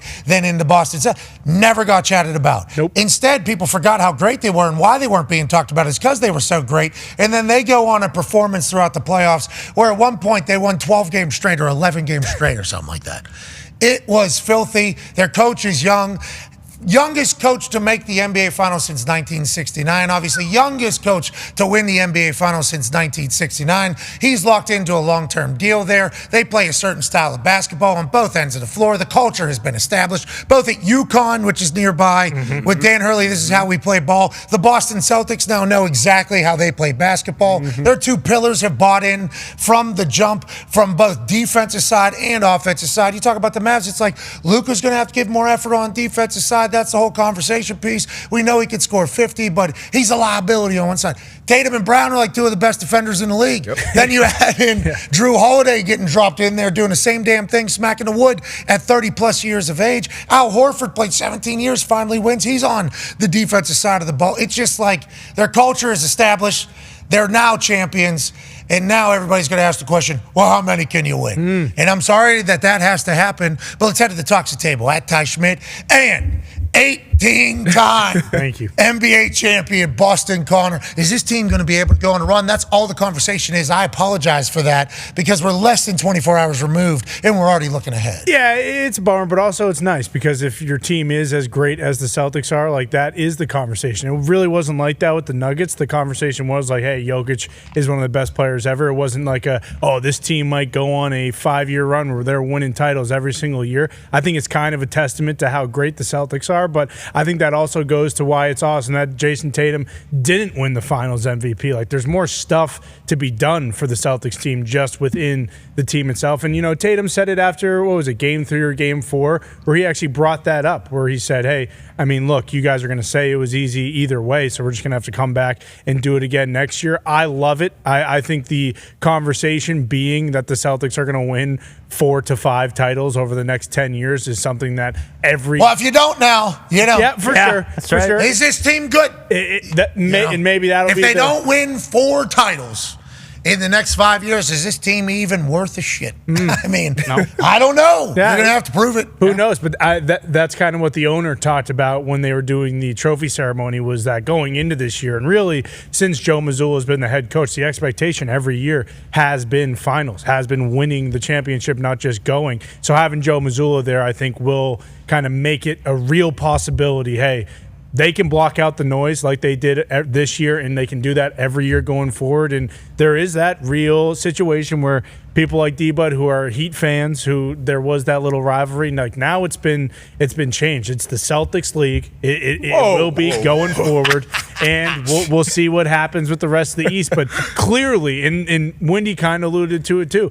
like there are steps and levels to this shit, and the Celtics level is so much higher than everybody else. Effort-wise, Yes. talent-wise, buy-in-wise, culture-wise, fan-wise, home court advantage. Everything. It is a and a lot of people talking about Coach Ime last night on the on the internet. Ime Udoka's horny ass could have just stopped her for a second. He'd be an NBA champion right now too. Yeah, because obviously whenever they lose him and Joe Mazzulla becomes head coach, people he's hired this young kid. What are we from the back row? What are we? He's not going to do anything. He's just handing a job. Boston Celtics mailing it. Okay, that's who we are now. Yeah. That's who we are now. Instead, might be the greatest coach in the history of basketball. Yeah. We have no idea. When it's all said and done, the guy might become the greatest coach of all time for how young he is, how successful he's been, and how he handles himself and operates like on a day-to-day basis. It's like, what if Joe Mazzulla goes on to be the greatest of all time, and then everybody's going to look back on that situation that Coach Ime put himself into, actually. And and out of it. Yep. And back into it. And out of it. Out of it again. And then back into it. That thing undefeated. On and on and on. Long time. Anyways, that seemingly blessing in disguise to get Joe Mazzulla in here to play Mazzulla basketball for this Boston Celtics team. 9-year NFL vet Darius J. Butler, who just won his own basketball championship this past weekend. Do you think this bodes well for your Florida Panthers, who have a game tonight in Game 5? Everybody thought, that there was going to be maybe 2 sweeps, and then both the NBA and the NHL Game 4s resembled each other. Absolute ass beatings. 38-point differential in the NBA Game 4, where the Celtics lay the biggest egg that they've laid in however many years. And then 8-1, the Edmonton Oilers beat the Florida Panthers in Edmonton. Biggest differential in blah, blah, blah, in the NHL. It's like, do you think Game 5 now, after watching last night, is the Florida Panthers to win? And are you guys dancing with the Stanley Cup tonight? Ooh, I hope so. And like I said, I do not want to see him partying, obviously, with the Celtics. But yeah, I think we handle. I think there's a good chance you see Stanley Cup and Larry next to each other. You're going to see Lordo and Larry just kind of bopping through Liv. Barkov and Brian doing like a nice little shuffle together. Yeah. And I was in Liv that night, 2011, when they came in there dropping blue and white confetti. Mark Cuban coming in with big tubs. Biggest Ace of Spade bottles I've ever seen. But I'm hoping that for my Panthers tonight. I think they figured out. Captain over there, Sasha, Barkov right over there. He's going to take care of business. They got to slow down. Obviously, those guys, 8-1. That's one of the times you come home after an ass beating like that. PK said they flew the wives out. They flew the family out. Now everybody's back home. 16 hours worth of flights. Yeah, tough. I think we win tonight in pretty dominant fashion. All right, I'm excited to watch. Obviously, Game 5 this evening. We'll be talking to Mark Messier, 6-time champion, in a matter of moments. And, is McDavid going to let it happen? We shall see. Joining us now is a man whose Stanley Cup has been within his family. Yeah. He's a college football national champion, a Super Bowl champion, Ryder Cup winner. Ladies and gentlemen, the all-time leading tackler for the Green Bay Packers, A.J. Hawk. Yeah. A.J. dominating performance last night by the Celtics. Obviously, it was like a 20-point spread seemingly early, and they maintained throughout the entirety. And the Garden was electrifying. And then now tonight we got a Game 5 that could end it all. It's a great time in sports, A.J. Great time in sports. Yeah, great time in sports. We better soak it up right now as we have it, because we're staring at the abyss of the rest of the summer, I guess. Whoa. This is your first There's time? still a lot of good stuff. But I kind of left that thing just wide open there for you to talk about the Celtics or go with the Panthers there. And instead you go, boys, don't look now. Less than 24 hours away from the abyss. That's what you said. Dead time. I said enjoy it. We need to enjoy the time that we have right now. We enjoy the game tonight, and congrats to Con Man. Has Con Man, honestly, I feel like they should have reached out by now and given him an invite to one of these duck boats for the parade. Okay, I do not believe he has gotten an invite to a duck boat. I do not believe he is expecting an invite to a duck boat. No, absolutely not. But you in a duck boat would be sweet. I mean, cool. I'm not saying no, but that's not something that we're looking for. I'm just looking for these boys. I don't care about the duck boats. I don't care about the champagne. I don't care about smoking the cigars, even though I will. What cigar is that? I mean, Kelsey Plum is the best cigar in the game. I don't know what she did to make these cigars, but they are delicious. I smoked one last night as a victory, of course. But we care. I think they're called Kingmakers. Kingmakers. Well, hey, isn't that fitting? Yeah, apropos. Ain't that fitting? Ain't that fitting for today? But no, we don't care about the duck boat. Although I do believe, and I'm not 100% sure, this is, at least in my lifetime, the first parade, I think, on a Friday. Wendy wasn't kidding. I worry about the city of Boston on Friday because that rolling into the weekend, especially. Yeah, and everybody is obviously. Everybody's going to be off. Everyone. Are you going up there and covering it for us? I don't think so, but I think I can have a. I think I can have a correspondent there. Yeah, don't you think that you should have to be there? Are you kidding me? You have to be there. We need a FaceTime from there, obviously. JT, well, we could probably figure that out. I don't know if I have to be there, per se, but yeah, I mean, who knows? If I can get on a tugboat, I'm going to get on a tugboat. That'd be pretty freaking cool. So we have zero connection to the Boston Celtics. You probably have connections, obviously, with connections or whatever. I'm not expecting you to get invited onto a duck boat, which would be incredibly cool. Yes. It would be incredibly cool, but you definitely have to be there. I mean, that is something soaking it in. You have to be at. Yeah. I mean, that's something you got to be at. Yeah. It's been 5 long years since they've had a championship parade. AJ. I still remember the one we missed. 5 long years championship parade. Think about it. This is the city of Boston, AJ. It is phenomenal the amount of times that they just meet downtown and say, let's have a party because we're better than everybody else. That's what they're doing for another sport. Again, it truly is a phenomenal sports city. You have to respect it. How do you figure it out? How did they figure that out? That's what I want to know. Everyone wants that has multiple teams, multiple professional franchises. How did Boston figure this out? No, and they always say, a lot of the oldest franchises in league, so they've had a lot. It's like a lot of people spend money. A lot of people have been around a long time. Their current success is just crazy. They're going back to 2001 till now. When you look at the list, every city would dream of this. Yes, obviously. Absolutely. And it's why are they able to just know? You look at some of these Brad Stevens moves. They had a tweet that had some of the moves he made, who he traded for who. And at the time, whenever you see the names, what the reactions had to be, I don't know how Boston people did it, but it's Brad Stevens making that move. And then Ainge being like one of the greatest basketball minds in the history being there. It's like we talk about the Packers with the handoff from Brett Favre compliment to Aaron Rodgers to Jordan Love. It's like, how do they have it figured out? It's like, they do, though. And it's like Boston, all the teams somehow, just you drink that water up there in the Revolution region and you somehow just figure it out. It doesn't make any sense, and there isn't a both better or worse fan base for it to happen too. You know, it's like there's no better because how much everybody up there loves sports. Like that's a very genuine love of sport. Because worse because they are insufferable at times, but they have reason to be. It's like it's a beautiful marriage of sport and region, and they have it figured out up there. And honestly, it has to be fantastic to have grown up to have grown up there. Honestly, genuinely, that would be so much fun. It's the luckiest thing by far. I thank my parents every day for, birthing me in Massachusetts. But I genuinely do think, and this is why Robert Kraft, for me at least, will always be held in high regard, is because of that, like 2001, 2003, like the Patriots just became a dynasty overnight. And I don't know if this is how it works, but I do assume the other teams in the city were like, hey, we got to figure this shit out. Like if they can do this because the Patriots, but isn't everybody saying, hey, we got to figure this out? Like that is what I'm saying. Boston is different. At Boston, maybe the other teams felt like they feel pressure from their own fans. We know how passionate they are. They're probably saying, hey, Patriots are winning all these Super Bowls. We need you guys to win. Talking to the Celtics, Red Sox, everybody. But what does that mean? They just make smarter decisions because they're trying harder? I don't, you know what I mean? Like, they figured the front offices out, I feel like. Boston, every great team has the front office figured out, and Boston seems to have across the board. Joining us now is a man who I don't think has any ties to the city of Boston, but he does have ties to championships. 6-time Stanley Cup champion, 16-time NHL All-Star. Ladies and gentlemen, the Messiah, Mark Messier. Good to see you. Well, I do have ties to Boston there at 85 and 87, or 80, no, it was 85, 88, and 90. Okay, all right. So you played for the Bruins? No. We beat them in the finals both the years in 88. I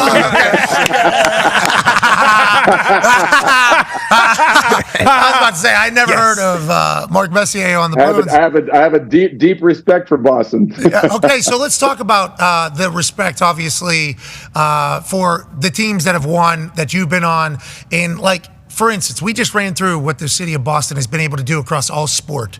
And it's like, why? How? Why are some franchises seemingly so much better than others? What are the pieces? Is it just like making the right decision at the right time? Is it by accident? Like, how do you think these incredible franchises get pieced together? What is the most important piece to the entire machine almost? And how do they hit it with all of their teams in one city? It feels wild. Yeah, it's been a pretty incredible run they've had. You don't win by accident. You don't win because you're a good guy. You win because it starts at the ownership level, in my opinion. They hire good people, let them do their job, and create a culture that's conducive to winning.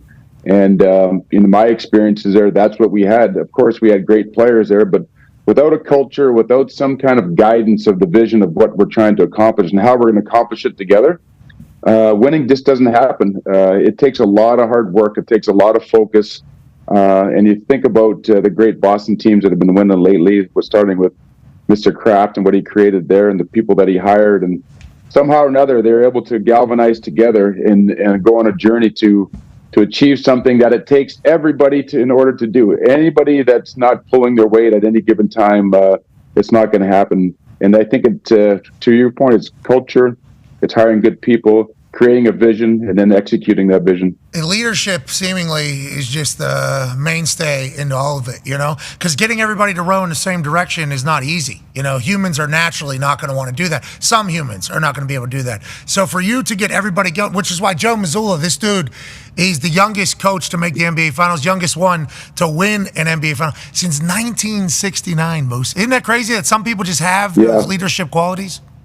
It is, and you're right. Leadership does play a big role once all the other things are in place. It's not easy getting 20 players, 25 players on the roster together. Everybody's motivated for different reasons. I always felt that if you're stuck trying to motivate everybody, you're going to be in for a long haul. I think more importantly is try to inspire everybody around you to be their best. And give them a purpose, give them something to latch onto, a job that is required on the team, and you got to get to know the players. I think that you can't just expect to come to the rink at 10 o'clock in the morning for practice and leave at 1 o'clock and show up to the games at 7 o'clock and then leave at 10 o'clock. This is a deeper level of understanding with your teammates, what motivates them, where they've been, their mothers, their fathers, their siblings, what got them here, and what challenges they face getting there. And when you start to understand them on a deeper level, just as people, you're able to connect with them and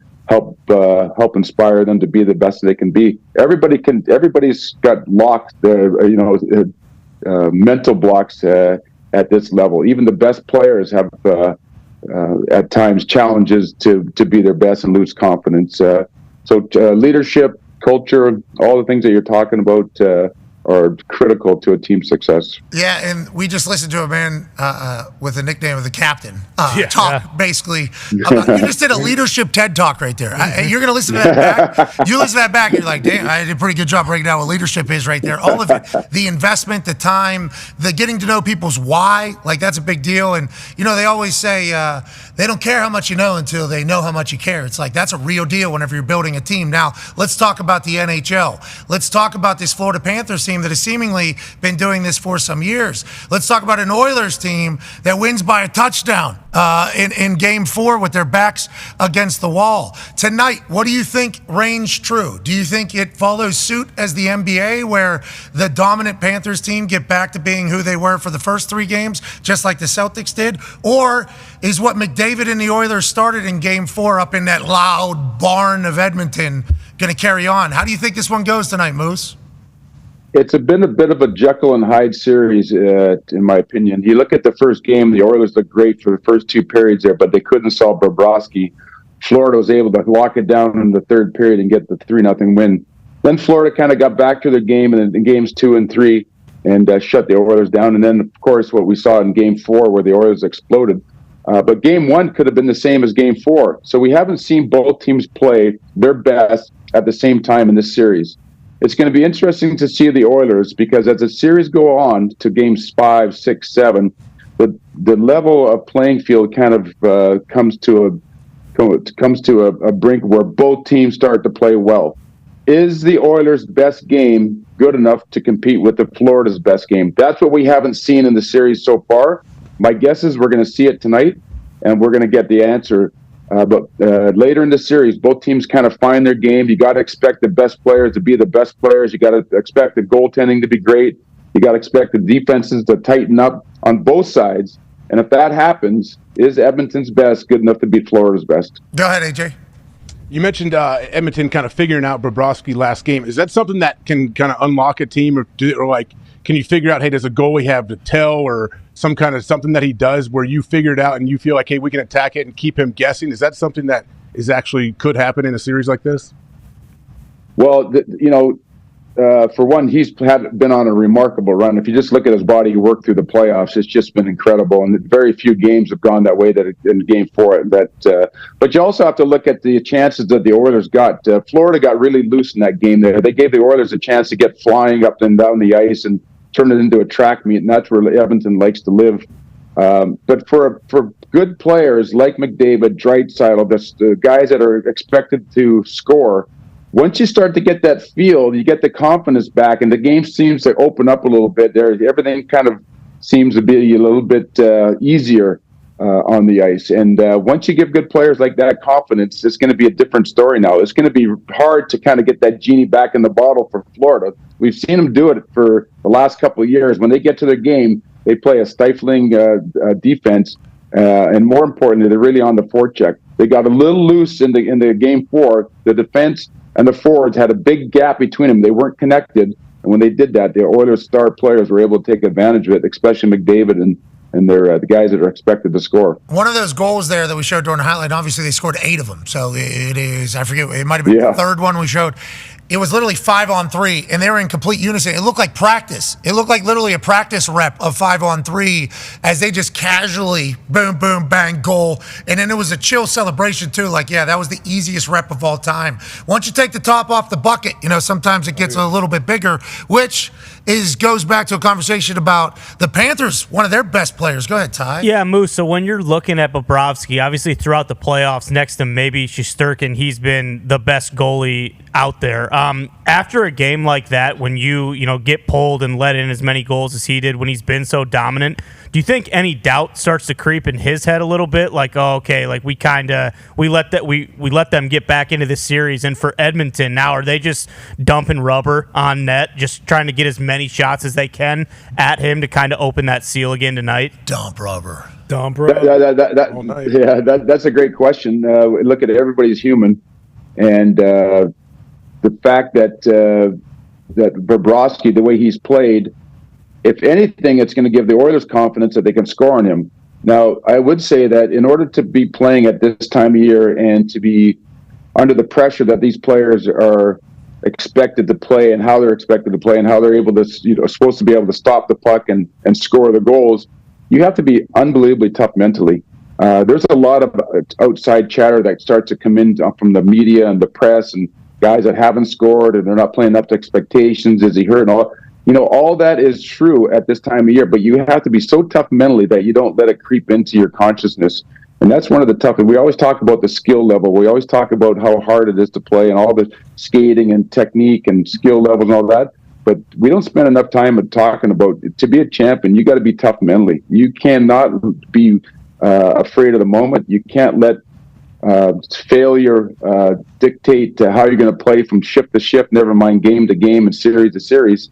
You got to be able to have enough fortitude and resilience to go muck through it all, because it's hard. And of course, when you're expected to score and the other team's trying to shut you down, it's hard. When you're expected to stop the puck and not let easy goals in, that's hard. And if at any time you start to crack mentally and start to second guess yourself, that's when bad things happen. Now we'll see whether that they've been able to get Bobrovsky. His record shows that he's able to rebound after a tough loss and get right back to his game. It'll be interesting to see what happens tonight. Knock if you buck, Bob. Can't wait to watch him get back in between the pipes down there in South Florida. Speaking of South Florida, massive Panthers fan has a question for Moose. Go ahead, D-Butch. We need the whole squad to rebound, obviously. And you spoke about it here on the program a couple of times, how hard closeout games are. And obviously coming from Edmonton after an embarrassing loss like that, do you think that's more of a, I know you say you're not really looking for motivation, but more of a motivating factor now that you kind of got humble at this Panthers team with another opportunity to close out in Game 5?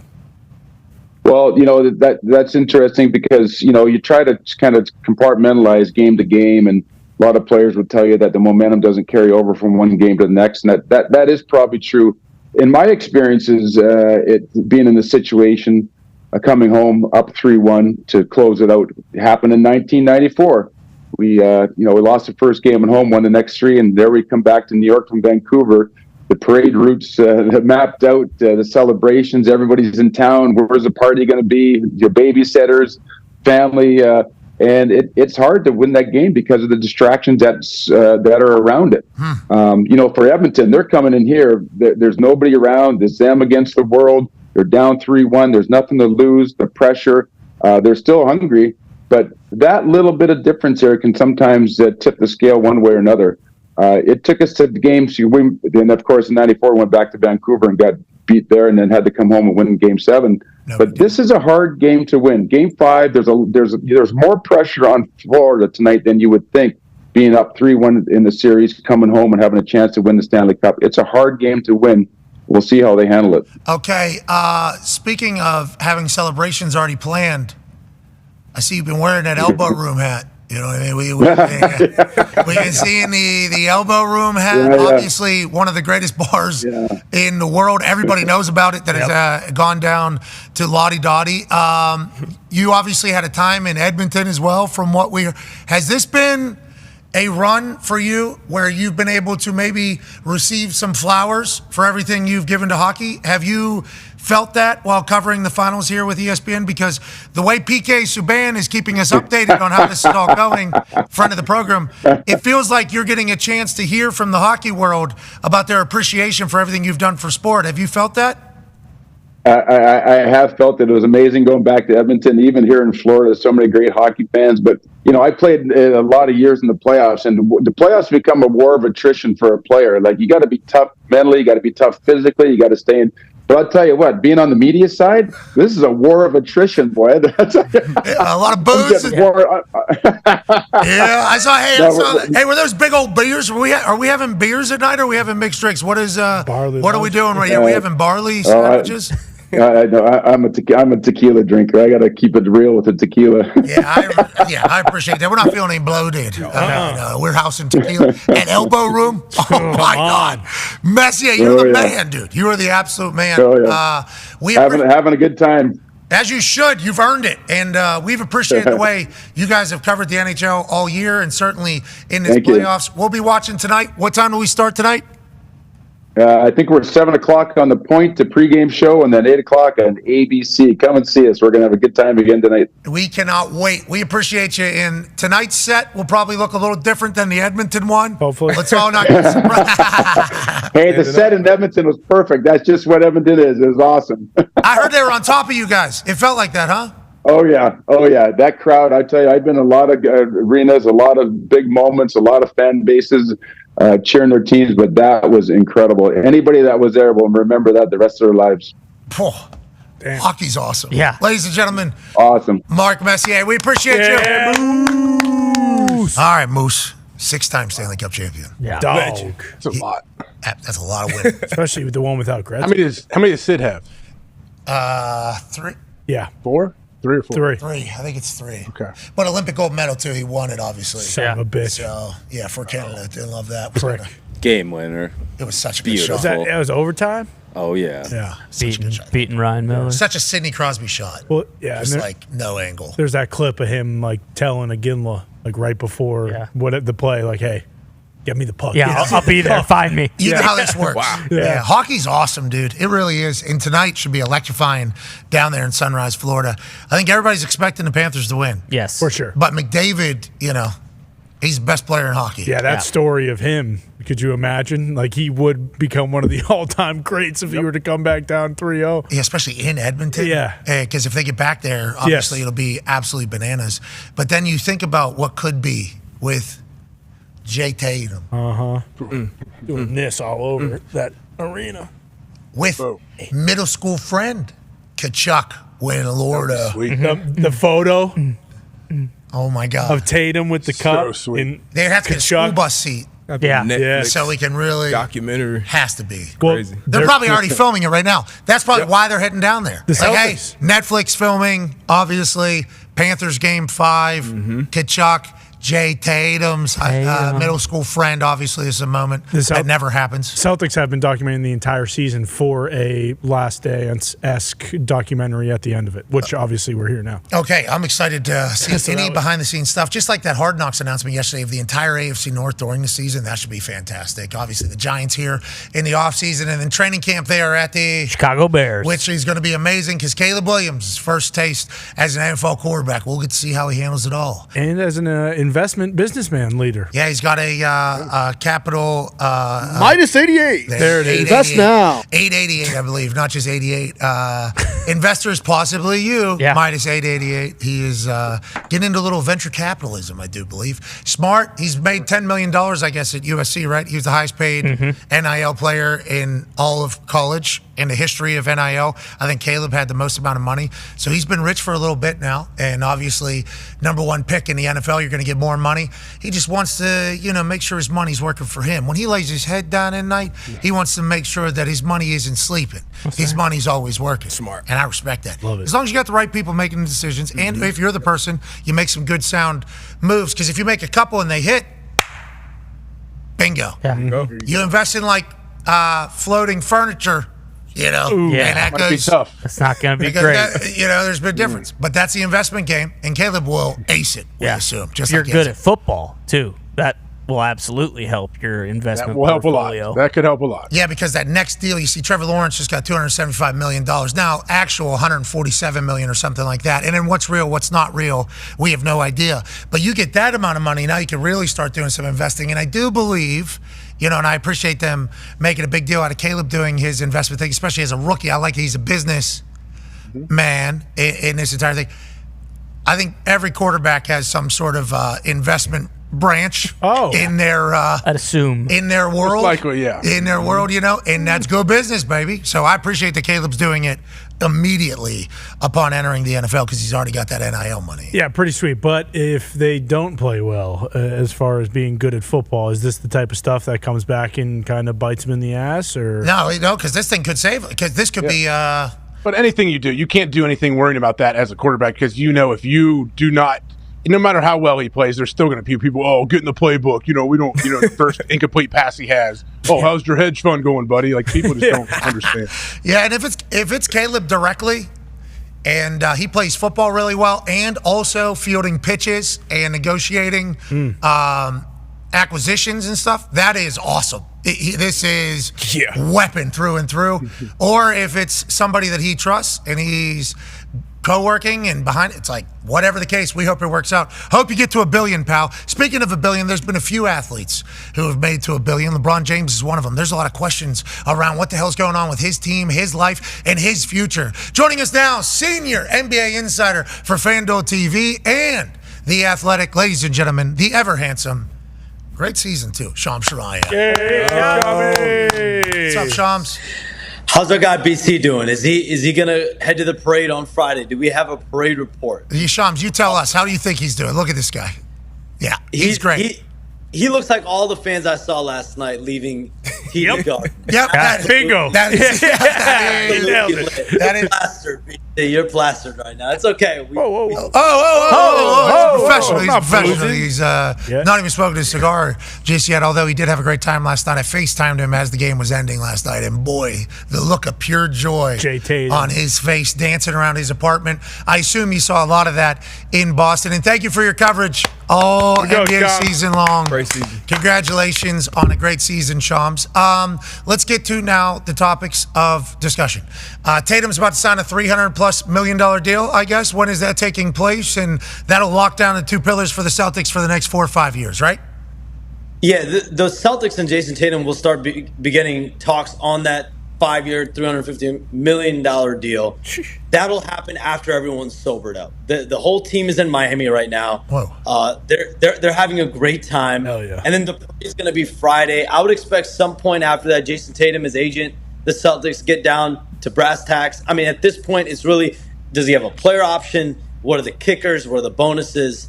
But the Celtics moved quick on Jaylen Brown last year in the summertime, getting his extension done. He became the highest paid player of NBA history when he signed that 5-year, $304 million deal last summer. This year, a summer later, Jason Tatum is going to become the highest paid player in NBA history. But this is just going to start the trend. Nikola Jokic, Luka Doncic, there's going to be players here that come to follow. Shai Gilgeous-Alexander. One of these days, a player is going to end up making $90 to $100 million per year. That point's not going to be the next couple of years, but Shai Gilgeous-Alexander, Luka Doncic, Nikola Jokic, all are going to be in line for massive supermax extensions in the coming years as well after Jason Tatum. Oh, and Joker's horse just won. Congratulations to Joker. Obviously, his horse got a big-time dub last night as the NBA season was wrapping up in Boston. And how does this work, Shams, just for somebody that doesn't pay close enough attention? In our league, the NFL, you can't just give everybody the biggest contract on earth because there's like a salary cap and other shit like that. How are they able to just pay people more money than anybody's ever been paid in back-to-back off seasons and still have everybody on their roster? How is Brad Stevens some sort of wizard? How does this work out? Essentially, luxury tax and second apron. Those are interesting phrases. Those are obviously, the luxury tax. There's tax payments in every league, really. And when you think about the NBA, the ownership groups that are willing to pay and spend the top dollar, and that was the question around these Celtics is, they go year after year after year. Jaylen Brown, you think about his 8 seasons in Boston. They've been to the conference finals, I think 4 times. They've been in the finals twice. Now they finally won it. Jason Tatum, similarly. They've been to the conference finals. They've been to NBA finals. But to keep these teams together, it is expensive. The Celtics will be among the teams that are going to end up paying the most luxury tax next season. They're going to be faced with a heavy tax bill. When you think about, you have Jason Tatum, you have Jaylen Brown, Kristaps Porzingis is locked in, Drew Holiday's on a massive deal. Derek White, you're going to need to re-sign to a massive extension as well. So your top 5 players, your starters, they've got the best starting 5 in the NBA, and that starting 5 is going to be also the most expensive. And when you think about it, they're going to have Jaylen Brown and Jason Tatum at over $600 million combined over the next 5 years once Jason Tatum signs that contract extension. So, and ownership just says, you see this TD Garden, you know how many beers Celtics we sell here? have to be just willing to pay top dollar. And we saw Joe Lacob do it year after year. Steve Ballmer's done it year after year. And if the Celtics didn't win this year, then you would have heard questions about the roster. Who do you keep? Who do you trade? But this is a team that's doubled down on their guys, especially Jaylen Brown and Jason Tatum. Everyone wants to pit these two together. I remember I spoke to Jaylen Brown one-on-one last year. What he told me is he knows he's a part of Jason Tatum's legacy. He knows that they're part of each other's legacy, and I think they're going to be intertwined for the remainder of their careers. Yeah, and it seems like they get along just fine. One's 27, one's 26.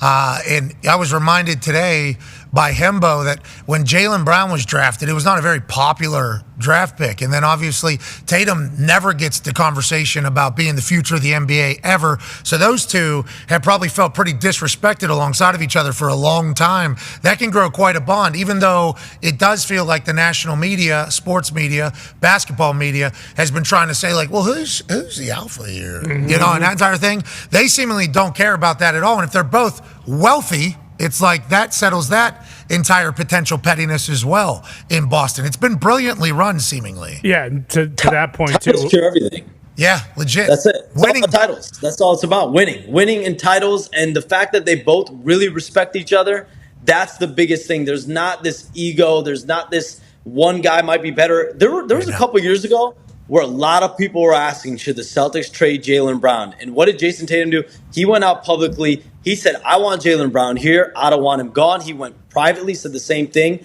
And they had conversations about Kevin Durant a couple of years ago, and they made offers that included Jaylen Brown.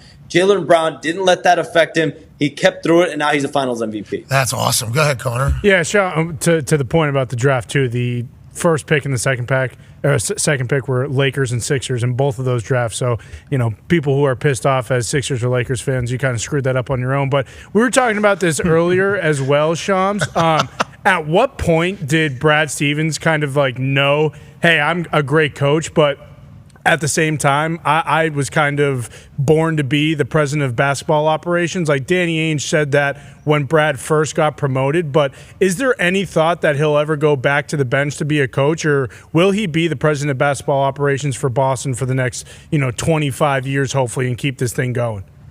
Brad Stevens will be there really as long as he wants to keep doing the job, and as long as this run and this core group can stay together. I mean, that's going to be Brad Stevens' task, is continue to build around these guys and really keep this team a championship contender, because they've got a window here. When you think about it, we thought Denver might have had a window, but some of those guys, fluctuating in play, and they don't have the star power that this group has. This team legitimately has a window here over the next 3 to 5 years to be a dynasty of sorts, similar to what we saw with the Warriors. They should be in the They have been in the conversation already, but they should be in the finals really every year. Next year is going to be championship robust for this team as well. For Brad Stevens, it was interesting. He was so good so early in his NBA coaching career. He was really looked at as a wizard. I mean, there was talk that he was as good as really, any coach that's taken, step foot, as a coach.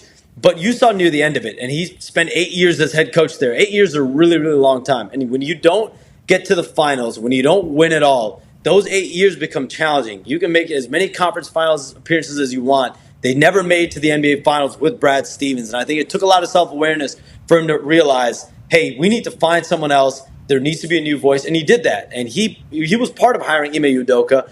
Then we know what happened there. And then bringing Joe Mazzulla in. Joe Mazzulla, Brad Stevens, they've been attached. They're really close. Brad Stevens is, the one thing you kept hearing, even last year when Joe Mazzulla's job was under fire at different points, you kept hearing Brad Stevens supports him 100%. That's his guy, and we're seeing it. He's got a lot of Brad in him, but obviously he does things his own way. He has interesting press conferences. Joe Mazzulla is his own human being. Yeah, Joe Mazzulla's a dog. And there's a chance he goes down when it's all said and done, is the greatest coach in the history of basketball. And obviously the people around him have a lot of belief in him for good reason. And he seemingly has a mindset of somebody who's never going to be satisfied. So any coach that I've ever met that's been worth anything is normally a never satisfied person because we got to get better tomorrow. We got to win today. Yeah, you just won last night though. Yeah, but tomorrow somebody else is doing something. So we got to do something and we got to beat them at it. And that's just like how coaches are. Might come across as miserable. For some people. But boy, after a win, inside what they feel, you'll never, ever feel. And that's like the coach, that's a coaching like DNA. And he seemingly has it and has had it since West Virginia, which is awesome to see. Look at that emotion. We weren't seeing this emotion during the regular season. Yeah, bingo. That's the only reason he does it. Yeah. Exactly. They have 10 minutes of happiness. Yeah.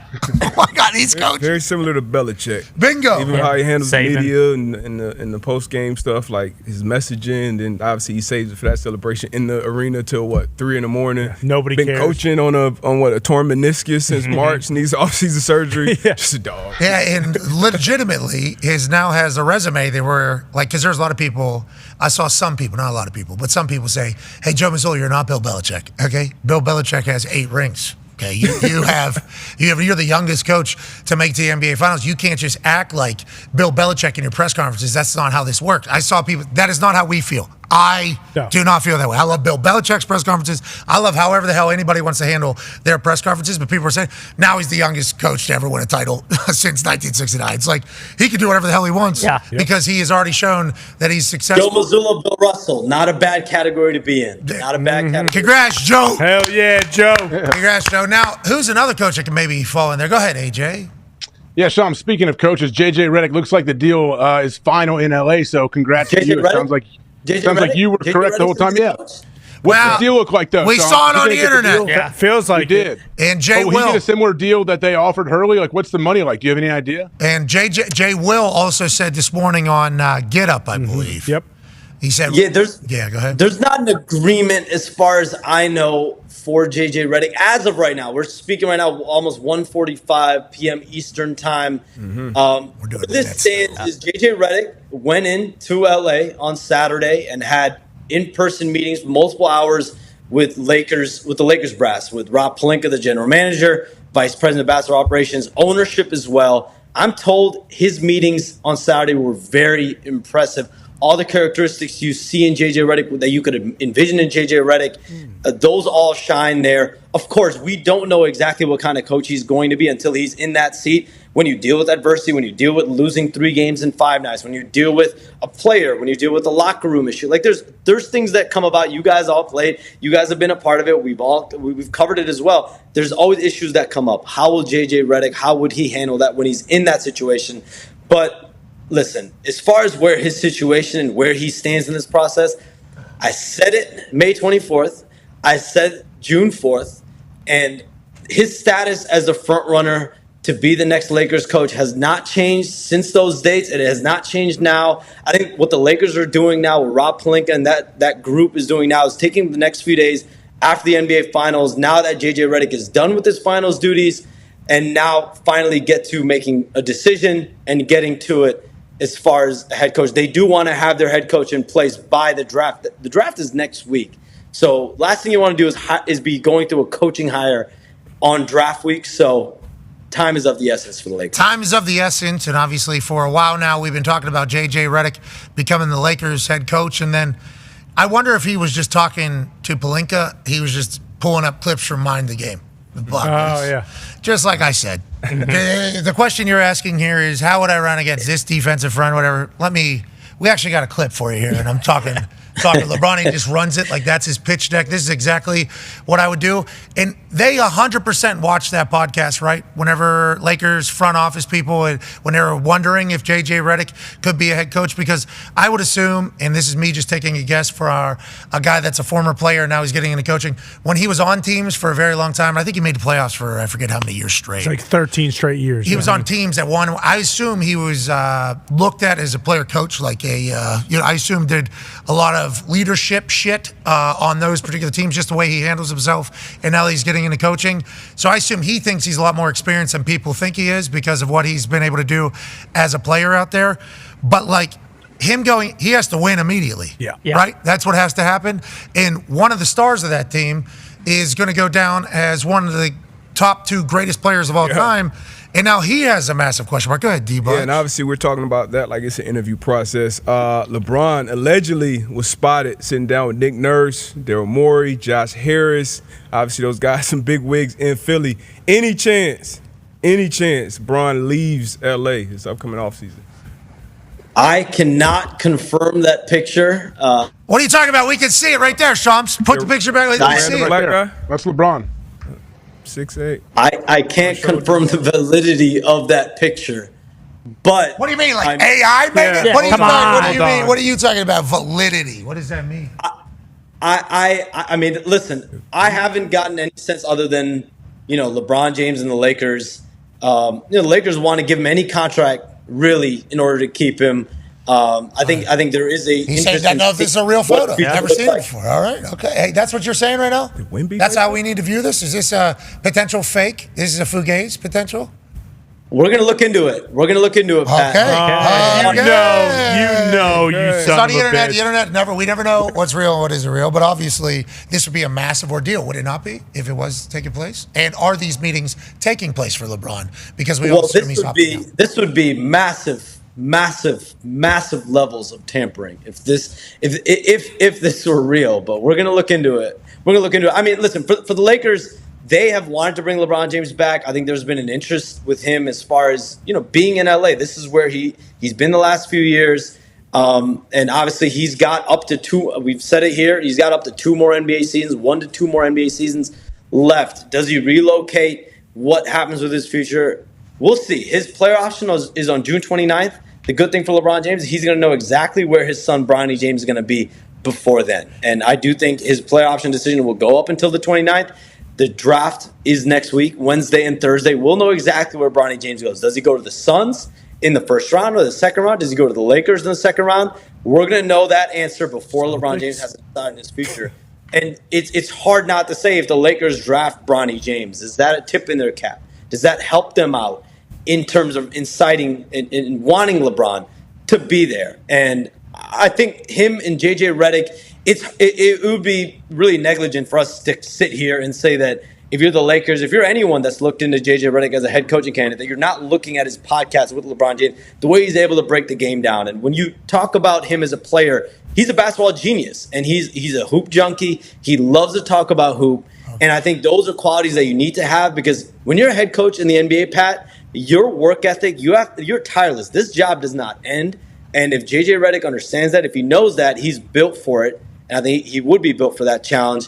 And at the end of the day, he has to want to coach really badly. And from what I'm told, he does. Okay, so all indications are that JJ Redick, just like you said, during the playoffs. Wait, who? Well, you shut up. Hold on. We get it. Oh, JJ Redick. Yeah. JJ Redick. Okay. So just like we thought it would, though, with the playoffs ending and him calling, felt like it would be a situation where maybe distraction. But then now that it's over, it feels like all roads lead to JJ Redick being the Lakers head coach, which is obviously LeBron James co-host in that podcast. And then if they were to draft Bronny as well, remember they said that LeBron James is not a part of the hiring process. No, he's not. Remember that is not.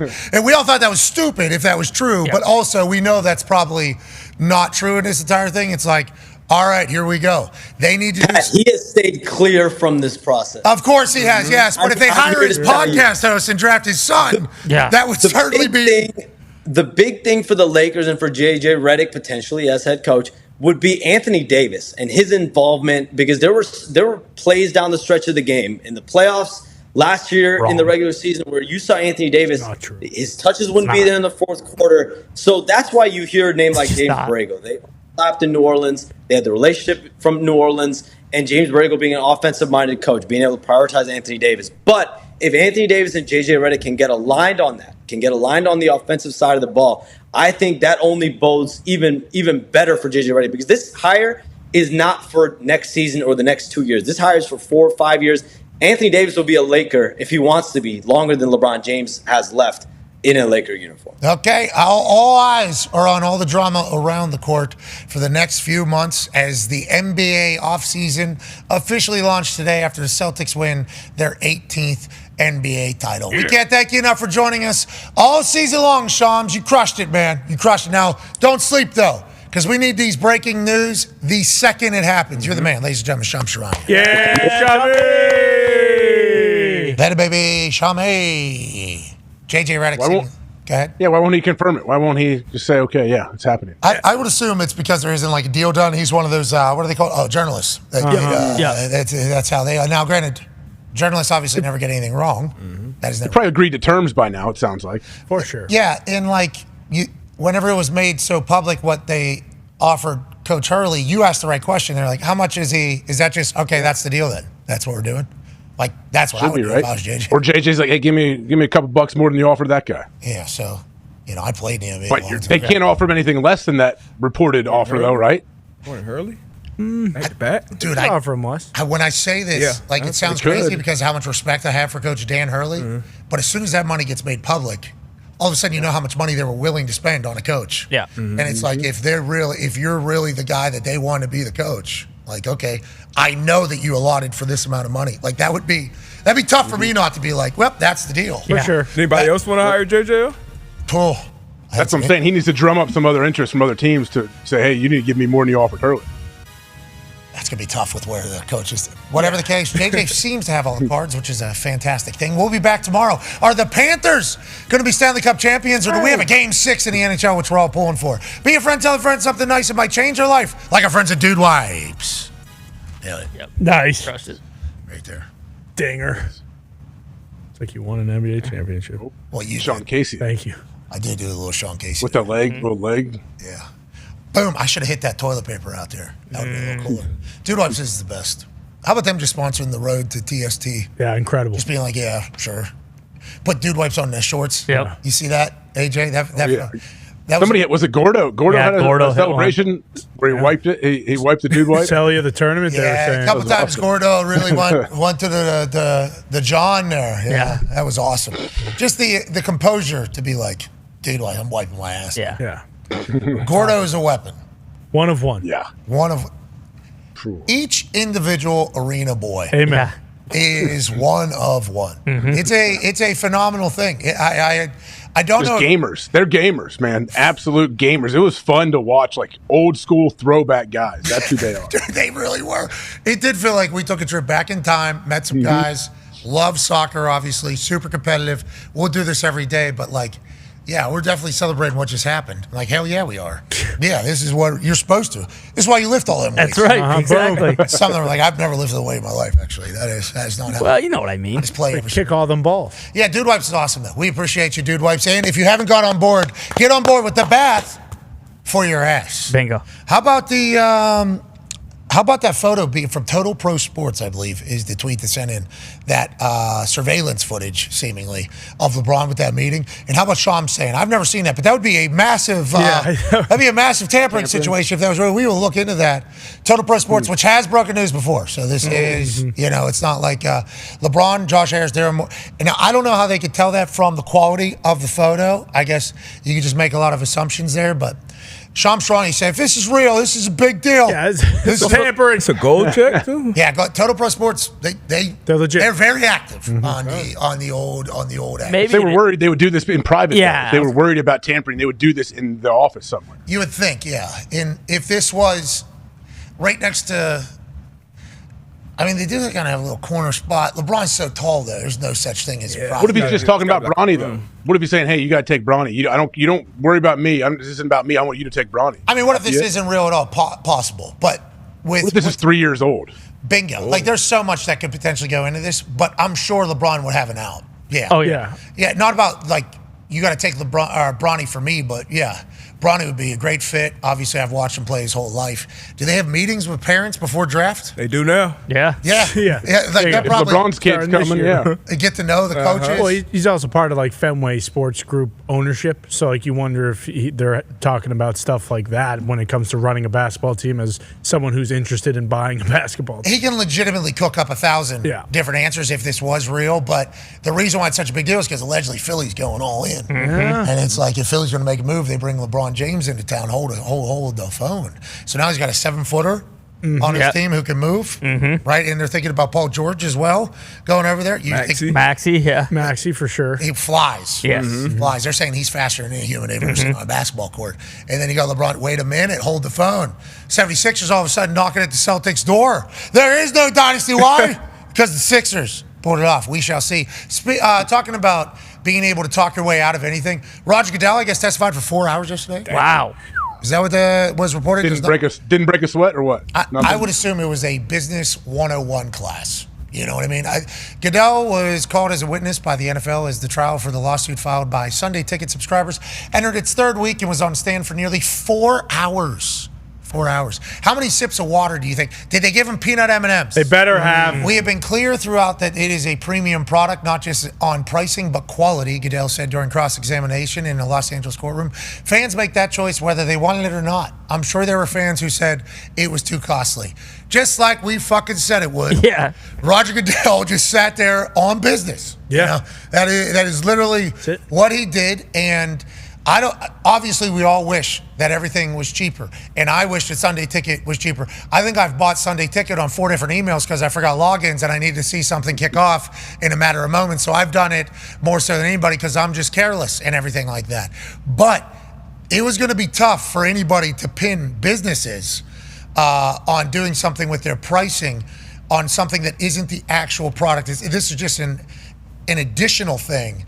So I appreciate the fact that they tried to lower the rates for everybody, and I appreciate that they thought that they were going to be able to get billions of dollars for people that have been subscribers for Sunday Ticket. That's a good play. We appreciate you trying to get us money. I was a part of the what was that? Ed O'Bannon. Ed O'Bannon lawsuit. I got a check for like $275. I was pumped up about that, but it always felt like Roger Goodell was going to walk in there and just say, "Yeah. So what?" Like that's really from learning of it in less than 12 hours, and seemingly that's exactly what he did, AJ.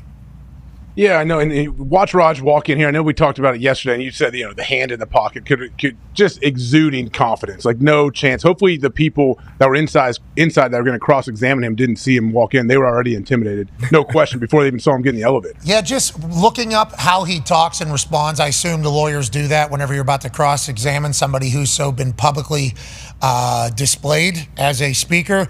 I assume you do film study on somebody you're about to. I don't know because I don't know the lawyer world as well. But for 4 hours, I assume he put on a show in there. Yeah. That is exactly. He was prepped. He was prepared better than anybody by his lawyers, by everybody around him. Like, Raj knows what he's doing. Raj, if they say anything you don't know the answer to, just say, this was an added feature that was just a bonus to our.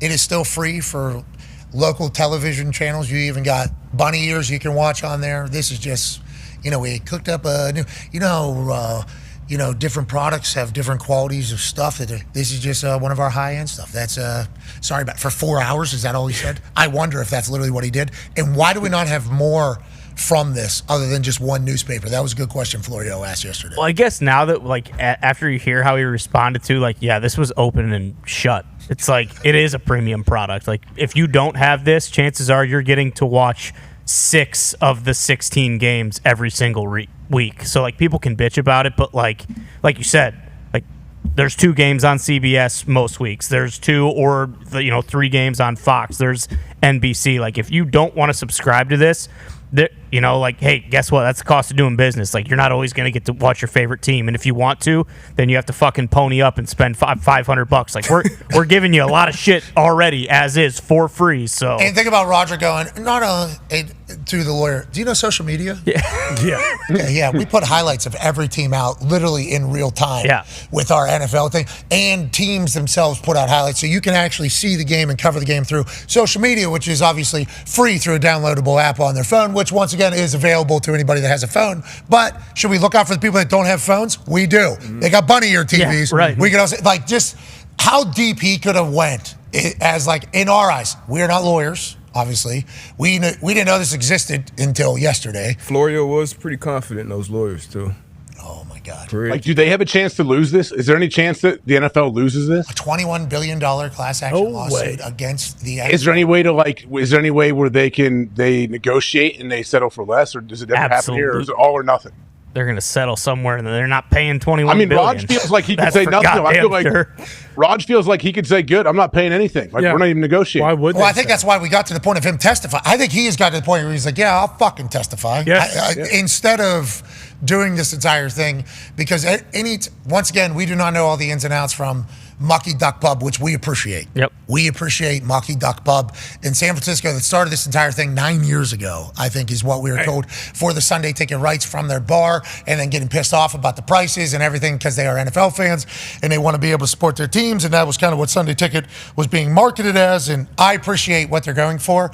But as it kind of gets more and more explained, it's like there's a reason why Roger Goodell was completely okay with just going on a stand instead of negotiating out of this. Because anytime we've seen the NFL get pushed a little bit like this, where it's almost got public, that thing has been settled. This shit, we need to go ahead and move on. For him and Jerry Jones both to be like, yeah, we'll go get sworn under oath. Just We'll get for cross-examined. I'll be cross-examined up here. Like, yeah, he feels very good about it. That's what I'm thinking. Yeah, just as we continue to dissect this from a human perspective. Well, and even the angle where it's like, hey, well, they're making us pay for different services on different days to watch specific games. It's like all those games, Black Friday, Christmas, even the one playoff game that's been exclusively on Peacock or Prime. It's like, hey, those games, absolutely.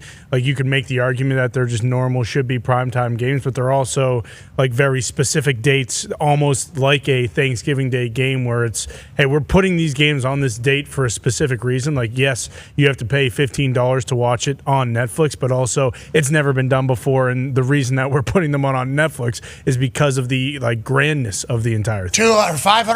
270 million subscribers, whatever it is for Netflix worldwide, 270, I think, million. Prime is definitely more. Yeah, well, that's because every human is just shopping through their thing, getting shit delivered the next day. How'd they do it? None of us would know. Same day, 3 a.m. Just like 20 minutes later sometimes here in Indianapolis, because we have so many warehouses, all this shit around us. Oh, yeah. Just shows up like, hey, I need a tank top for today. Okay, take a shower. We'll go. Yeah, he'll be there. He'll be there. Yeah. We have 3 different options, actually. You want it iron too? Crazy. It makes no sense. But the pay-per-view model is actually one that the NFL could roll out through this entire lawsuit, where you pay like $50 a game, or like $30 a game, or like whatever the $25, 15, whatever it ends up being, for people out of the area or the region in which the game is being played. Then you start thinking to yourself, do they make everything a pay-per-view event? And then what do those numbers become? People want that? People don't want that, do they? Well, they want a cheaper way to be able to see out-of-market games. So if Roger Goodell was to go and say, hey, we're getting sued for $21 billion because of this, your message is heard loud and clear, let's figure out $15 you can watch each game out-of-market or whatever. And like they start doing a pay-per-view model, that would be, they somehow figure out a way to make money off of games that they're not making money off of. All of a sudden, you would think some of these games would get like primetime cash whenever they were just going to be a 1 o'clock in the middle of the afternoon CBS type game. It's like, is that what the future looks like? Because they're already kind of doing that with Netflix and Amazon. Because what is it? I forget what the going rate is. Like $1 billion? How much? $1 billion bucks for the Black Friday game or something like that from Amazon. So they've already put a price on what a game. Is that 1 year? Is that the game for 1 year? Per. Yeah, I think. $1 billion per year for one game? I don't know. That can't be right. If they're making $1 billion for one I mean, come on now.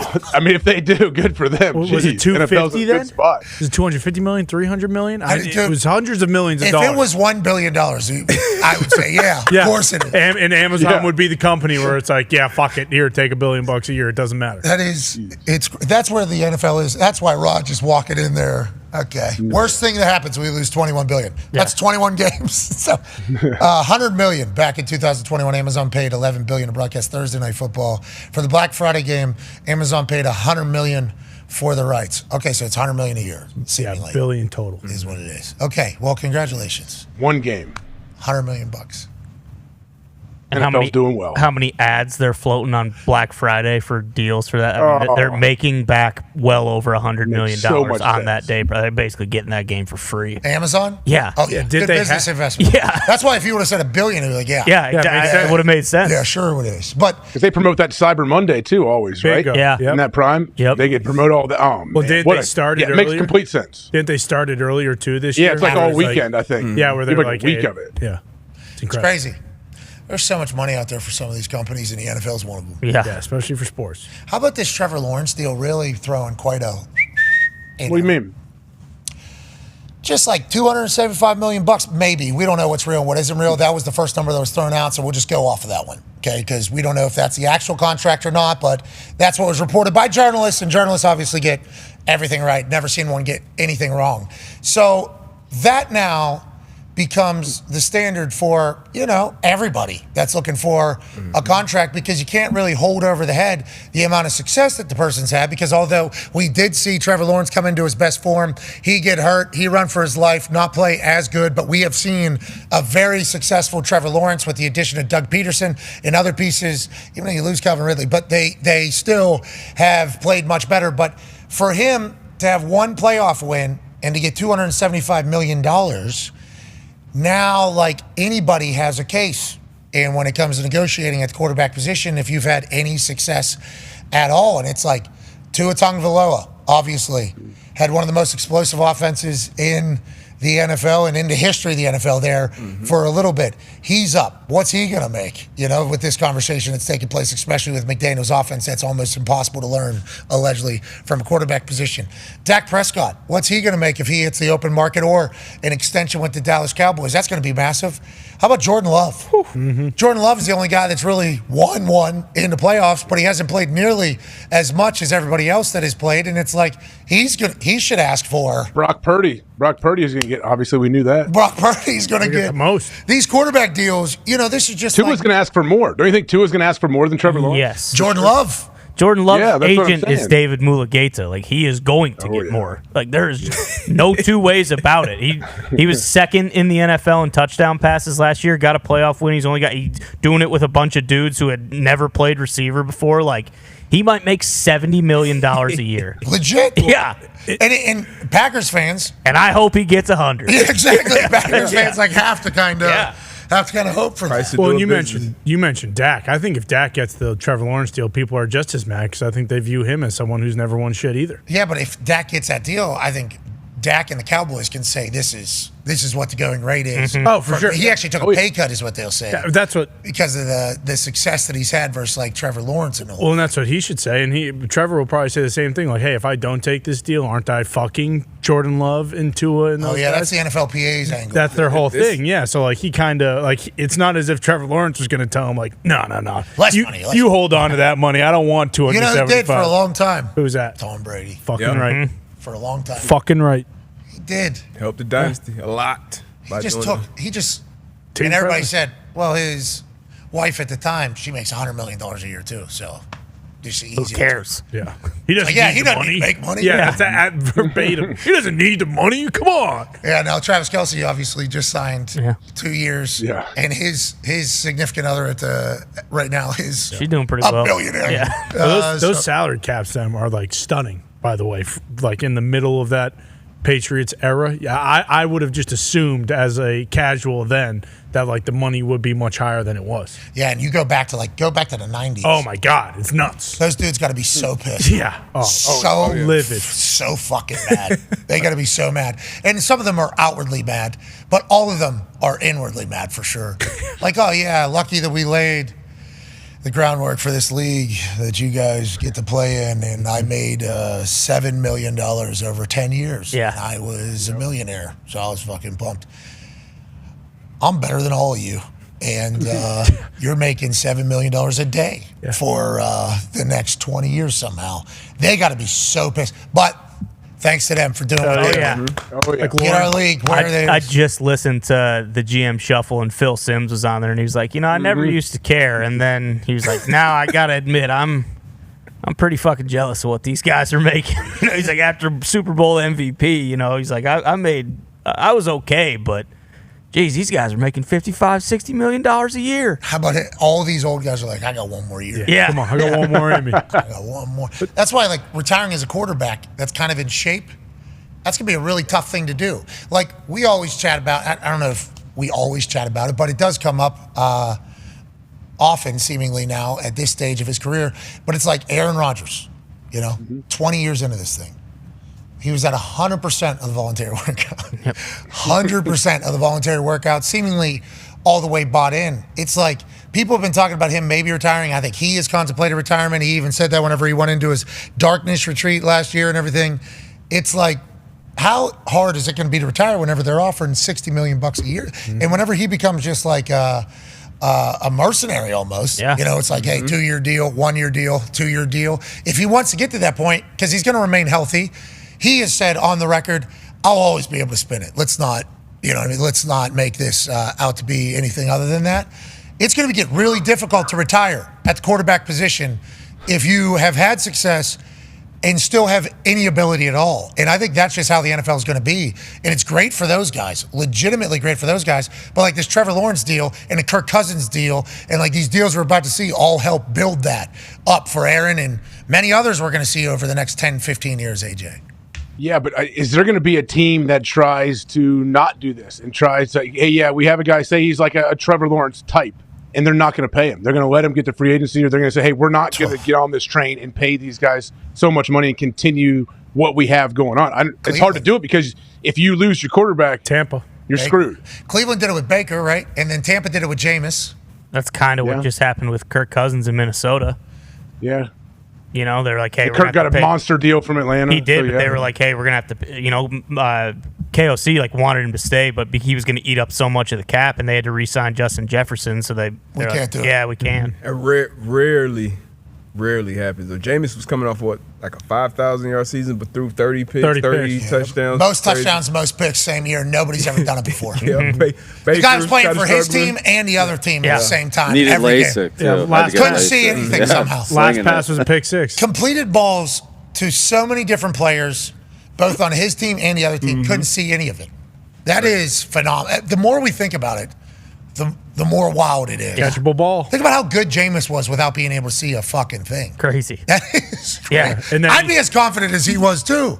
Like, you guys see, everybady's the same color. Every jersey's the exact. Think about Jameis, what a weapon. But Baker still back up. I think he's with Cleveland, right? Yep. But Baker wins a playoff game there and then gets shipped out. Yeah, what happened? What was that? Like the whole. We know. I guess people were getting mad. People were getting mad because it's so many national commercials and all that too, and he wasn't. You're not winning Super Bowls and doing that. Obviously, you're wasting your time. Stefanski didn't like him. Okay, that's the bottom line. And that's just the reality of the situation.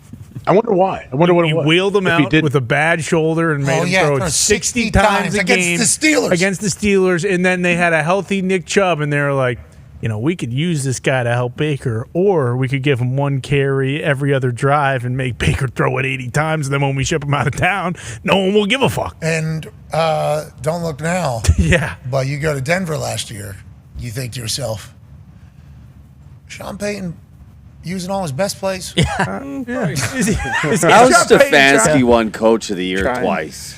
He's smart. Is he? I mean, Joe Flacco. What they did with Flacco. He got a good defense, I'll tell you that much. No, lose Chubb, best running back in the league. 3 of their starting 5-0 linemen. 3 quarterbacks. Yep. Joe Flacco comes in midseason, and they still make a play. Yeah, I think so. I think Absolutely. He brought hope to Cleveland, Gump. He brought hope. That's enough. That's all you need for an there. extension. So did Baker, and he shipped them out. It's the same thing. No, the hope is happening now because they win a playoff game. I'm sure. A lot of money involved there. Stefanski and Andrew Berry did get extensions. They better win this year. Whoa, geez. They're not the Dolphins. Dolphins need to win. Yeah, they better. The Dolphins need to win a Super Bowl this year. We're all going to be disappointed there. But to go back to the Sean Payton point with Russell Wilson, isn't it crazy? Like, if you got the play caller and quarterback are just not meant for each other, it's like, nope, this is never going to work. Yeah. So, I'm going to give you the best plays. Yeah. Bo Nix throw 35 touchdowns this year. Sean's talking a little bit about being disrespected publicly because they're out $80 million of salary cap over the next 2 years to move on from Russell Wilson, which is still one of the wildest things that's ever happened in the NFL. We're still in the – they are paying him a top 10 quarterback salary to play for another team this year. The Denver Broncos are doing that to Russell Wilson currently in 2024 for him to make $1 million to play for the Pittsburgh Steelers. Hell yeah. That's a wild amount of we don't want him in our building. Fucking same conference. Yeah, in the AFC. But that is why I think a lot of people don't have faith in the Broncos. But I think we all had faith in Sean Payton, good coach, right? So we assume that he'll be able to figure it out. Offensive genius, I think. Yeah, it's just the way things went last year. He is an offensive genius, absolutely. And it got brought up a few times about how him and Big Mike McCarthy are basically the same guy, but the perceptions are completely different. But if it doesn't work with Bo Nix, then what does the Broncos front office just say? We put all of our chips into this Sean Payton basket, and now we're just back to where we were before Hackett. Yeah, but I think he sold a potential full rebuild. In the lead up to it, hey, if me and Russell Wilson don't get along, and in the back of his mind, he's like, we won't. I already know. I've watched film. We will not get along. If any coach needs to be on the same page as his quarterback, I think it's Sean Payton. I mean, what he and Drew did for so long, those guys were they're both the same dude. It felt like they saw the game the same. So I'm sure Sean Payton probably knew from the first dinner he had with Russ, where they posted some pictures, that this may not work out. It wasn't him, remember? Yeah. Joe Montana was there. Joe Montana was there. You're right. Sean, we all saw you and Russell Wilson have dinner last night down here at the Super Bowl. What was it like? Is that the first time you guys have had dinner? He goes, yeah, it was cool. Joe Montana was there. I got to talk to Joe Montana. That was really cool. It's that was Russ. Well, Joe Montana was there. I don't remember. What do you mean Russ? Joe Montana here. Guy. You remember what he did? Joe. Starts listing off all his accomplishments. So that guy was sitting at the table. How am I supposed to talk to Russ? Talking about quarterbacks, Dak Prescott is down at TEU, Tight End University, is currently taking place in Nashville for another consecutive year. Congrats to the tight ends piecing this wonderful event together. Obviously, a few years back, Greg Olsen, Kittle, I think Kelsey involved as well, wanted to gather the tight ends around the NFL for a weekend of camaraderie, boozing, and some football learning. And what it has become is a celebration of football as a whole. I believe Josh Allen was there last year. I believe there's other quarterbacks that come through this year. Dak Prescott is there. He's obviously going into last year of his contract vibes, seemingly very high at this event. Dallas Clark also down there. They bring some OGs down there. I think there's gift bags for everybody that's coming through. Ooh. Tight End University is becoming a massive brand. They have a lot of sponsors and a lot of weapons around the NFL gathering in Nashville. I'm pumped for these dudes. They've seemingly put this thing on their back to strengthen the tight end community, and obviously another year of success. And I can't wait to see all the shit that comes out here over the next few days, AJ. Yeah, it seems to be, listening to Greg Olsen talk about it, it's a well-oiled machine now and what they're doing. I mean, is it just a matter of time before every tight end on an NFL roster is at this thing? I think we're already at that. I think there was the first year they didn't think they could house as many people. There's Laporta, I do believe. They couldn't house as many. Huge. Laporta is massive. Yeah, he's house. So good. Iowa, pretty good at tight ends. Mm-hmm. Tight end you. But your offense can't get first downs. I know, it's crazy, right? So what happened? Well, we'll see this year. Tim Lester's a fucking genius. So they're going to be just fine. Hey, go Hawks. Go Hawks, baby. Go Hawks. Go Hawks. Hey, go Hawks. Go Hawks, baby. How about Nebraska, Wisconsin coming? I'm not worried about Nebraska. I know Matt Rule's a great coach, but I'm not worried about Nebraska. What are you talking about? They got I was pretty much got the exact same team back next year. We don't have a fat sack of wine playing quarterback this time around, and they beat Nebraska and that guy gave you a lot of good days. Deacon Jones is a dog. That's not his name. All right, Deacon Jones. He was. Deacon Jones is a great name. Deacon Jones was a dog. He was. Absolutely. He was. Used to smack, I believe. Mm-hmm. They're going to be just fine. I mean, Tone did his preview. Plus 700 to make the playoff. Already bet on it. How about that Tone long shots? Yeah. It was great. Great segment. It was a great segment. All of them very valid. Yeah. It's like, oh, shit, all these teams could definitely make it. They're bringing back that many guys. Yeah, he's like 20 of 22 starters have returning. It's like, that's a pretty valuable piece of information. The Ollie Gordon guy from Oklahoma State. And 4 of their 5 offensive linemen. Yeah, had no idea. Their schedule was set up beautifully for him as well. Oh, yeah. When does the book drop?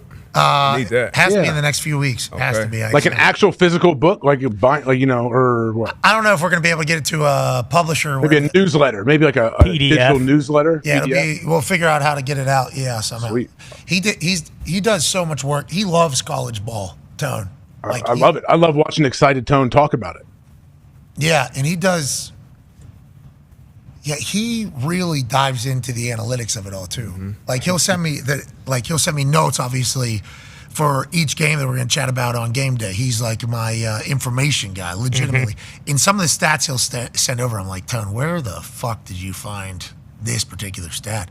And he's like, well, I was reading through somebody, and then I got to like a local blogger, and he mentioned it like a week ago. So we're just going to assume that the stats didn't change as much, but very vital piece of information. When they're attacking this particular guy, they are not good. And it's like Diggs loves it. Like he is deep in the weeds of it all.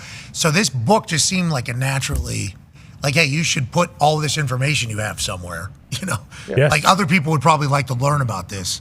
And it's like, it's coming together really, really nice. And that long shot thing, it was just like a tiny little piece of it all. Yeah. He's getting quotes on everybody. Yeah, learned today, too. We're only 10 weeks away from college football. Oh, where'd you learn that? We're right around, we're right around the corner. Let's go! That was the first thought last night after that basketball game ended, was like, oh, fuck, we need football so fucking bad. How many days till the NFL? I believe we are 80 days, 80 to 79 days away. Hold the phone. Yeah, we were not that far. I remember 100. 100 days felt like nothing. Like it was just a Memorial Day. 100 felt like a full day of fulfillment because the video you guys released, obviously, that really lifted our spirits. But now that we're down at 80 or 79? Yeah, we are very close. Less than 3 months. I mean, plus, when you think about it, I think the first teams report July 19th, July 17th. So the list was just 15th. Yeah, like very early. I remember it being late July, early August as check-in time, and now everything's seemingly getting earlier and earlier, and it's only going to get earlier and earlier if they add another game to the schedule and another bye week, which is inevitable. And I wonder if Roger Goodell talked about that on the stand. We'll never know because nobody was covering it yesterday because it was a 4-hour masterclass of Roger Goodell. But they have released all the official report dates for NFL training camps. So that is the time of year that we're in right now, AJ. Releasing the official dates of when training camp starts more than a month from now. That is the world that we're in right now. That's why... go Oilers, go tonight. Yeah. Go Oilers, go. We need McDavid. Go Cats. Yeah, we need McDavid to do the thing, but yeah, official NFL release, all the teams and the dates in which they'll be reporting.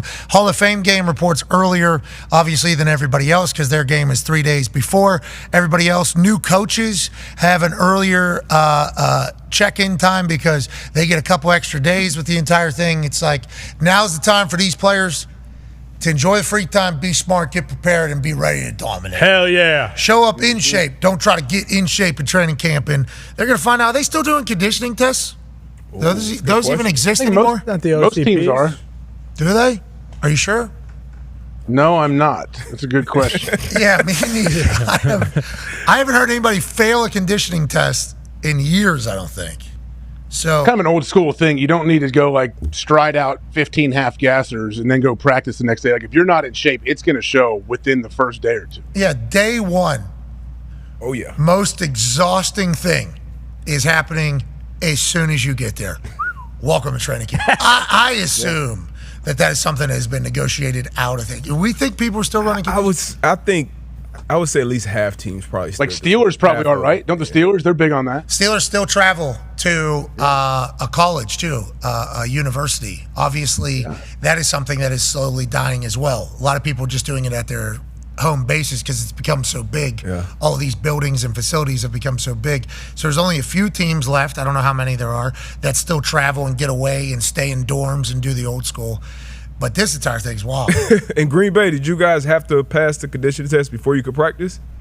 It was like that in New we did. Okay, yeah. Towards the end of it, though, strength coach was great. It became like a position-specific run that you would do instead of like a test. Like, hey, everyone do the same thing. And actually was like, it was good to see who was in shape for what you actually do. We weren't having linemen running 150 yards. Yeah, we had to make a guy wasn't able to practice until he passed it. Oh yeah, I know his name. Yeah, I'm not going to say it, but he ended up being a dog for us. But like, you often wonder to yourself, okay, he's nowhere near passing it on day one. Like nowhere near. This guy, I don't even know if he knew he was going to have to run to play football this particular season. This guy knew he was coming to an NFL training camp. That was the real question.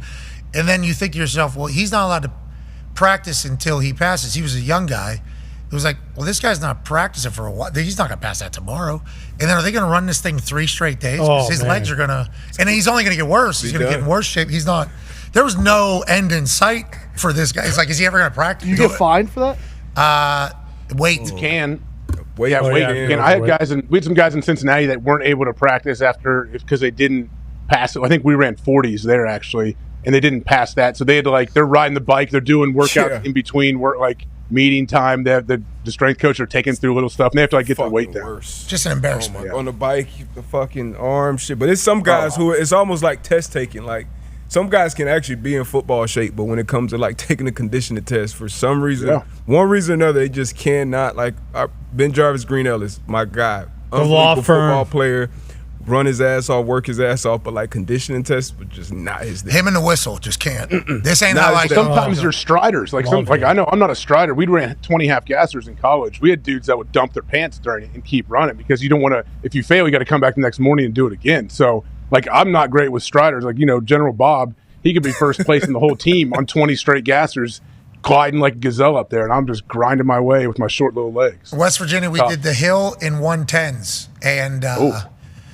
That's the hill and 110s? Yeah, the hill. There are different times though. Hill is end of summer, then 110s was training camp. Even if you stay there the whole summer and work out with the team, is that something you work out the whole summer to beat the hill? Okay, so you don't get hey, this guy's been here the whole summer. We know he's in shape. He doesn't have to take. No, the hill is that is the reason why we were. That's nuts. Yeah, the hill has gotten a law school hill is the hill right outside the stadium.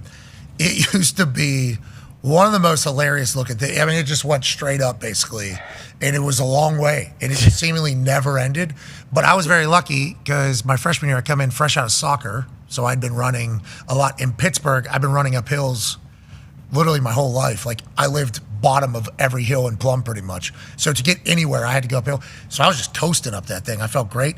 And then as I got older, you see, those knees, you really start dying. But those striders were a problem. Those things were never fun. There's some guys, though, track guys, boy, they really shine in some of those conditioning tests. Just the way they run it, the confidence, obviously, how happy they are. Then you see other guys, literally, he said dumping their pants, but puking and running at the same time. That's why I'm assuming it has to be different nowadays. There's no way guys are pooping and puking day one of anything in the NFL in 2024. They have to have changed that. I don't know. I hope he didn't get that soft. There's some teams we used to hear about for their conditioning tests, and it sounded like, what? I could have got drafted to a team that I would have had to do that. That would have been terrible as an adult to have to do that in training camp as a kid. There were some teams that used to really hey, you better be in shape now. And I guess it's a good motivator for everybody in the offseason. But those that didn't train, you're fucked pretty much. Yeah. I couldn't imagine what Chip Kelly's was when he was with the Eagles or the Niners. That must have been the biggest nightmare. What was it? Bill used to send everybody to a hill there? Oh, no. What are we doing? Is there a hill in the back of the training facility? It is a hill. I don't feel like that was a conditioning. I forget what the conditioning test was. No, but the hill all year, right? No. So when I was there, it would just be just sprint. So we conditioned after damn near every practice. He would just stand on one. Say we start in the end zone, he would stand on the 40, and then he'll back up maybe 10 yards, blow the whistle back. It was some points where the strength coach had to be hey, Bill, I think we're good. But that was his thing of hey, we're not going to be tired. We're going to be the most conditioned team. So when you get in the fourth quarter, when you get late in the season, it'll end up paying off. Obviously, it sucks when you're doing it, but when you actually get into those positions and you see, the other team is gassed, that is. I saw him whenever he was running the team on Do Your Job, and the way he phrased it was store it for later. You're storing it for later or something like that. I forget how he phrased it. I'm like, that's a smart way. Somebody should have told me that back when I was dying in the middle of cardio. Because that's a good way to phrase it. That's a good way to set. Not in the moment. In the moment, it doesn't matter. But it does after. As soon as you get done, it matters. As soon as you finish up, yep, you got it. That's smart. I am storing it. Yep. Yeah. I locked that thing into deep store. It felt like a very deep store on this particular day. So obviously the Celtics won the title last night. The Panthers could win the Stanley Cup tonight. And Uncle Howdy. Yeah. Man. Wow. What a return. And the Wyatt 5, the Wyatt 5-6. You have wellness checks on guys? 5-6. That was wild, dude. That was a wild thing just to happen. Obviously, I had no clue what was taking place. So I'm doing the yeet dance, okay, because we're yeeting in Corpus Christi. I've already been in a sweat for an hour and 40 minutes, I'd say at that point. Corpus Christi, it was thick. It was hot as shit down there. I mean, it was Last night was a real battle of attrition. I mean, we're chugging through waters.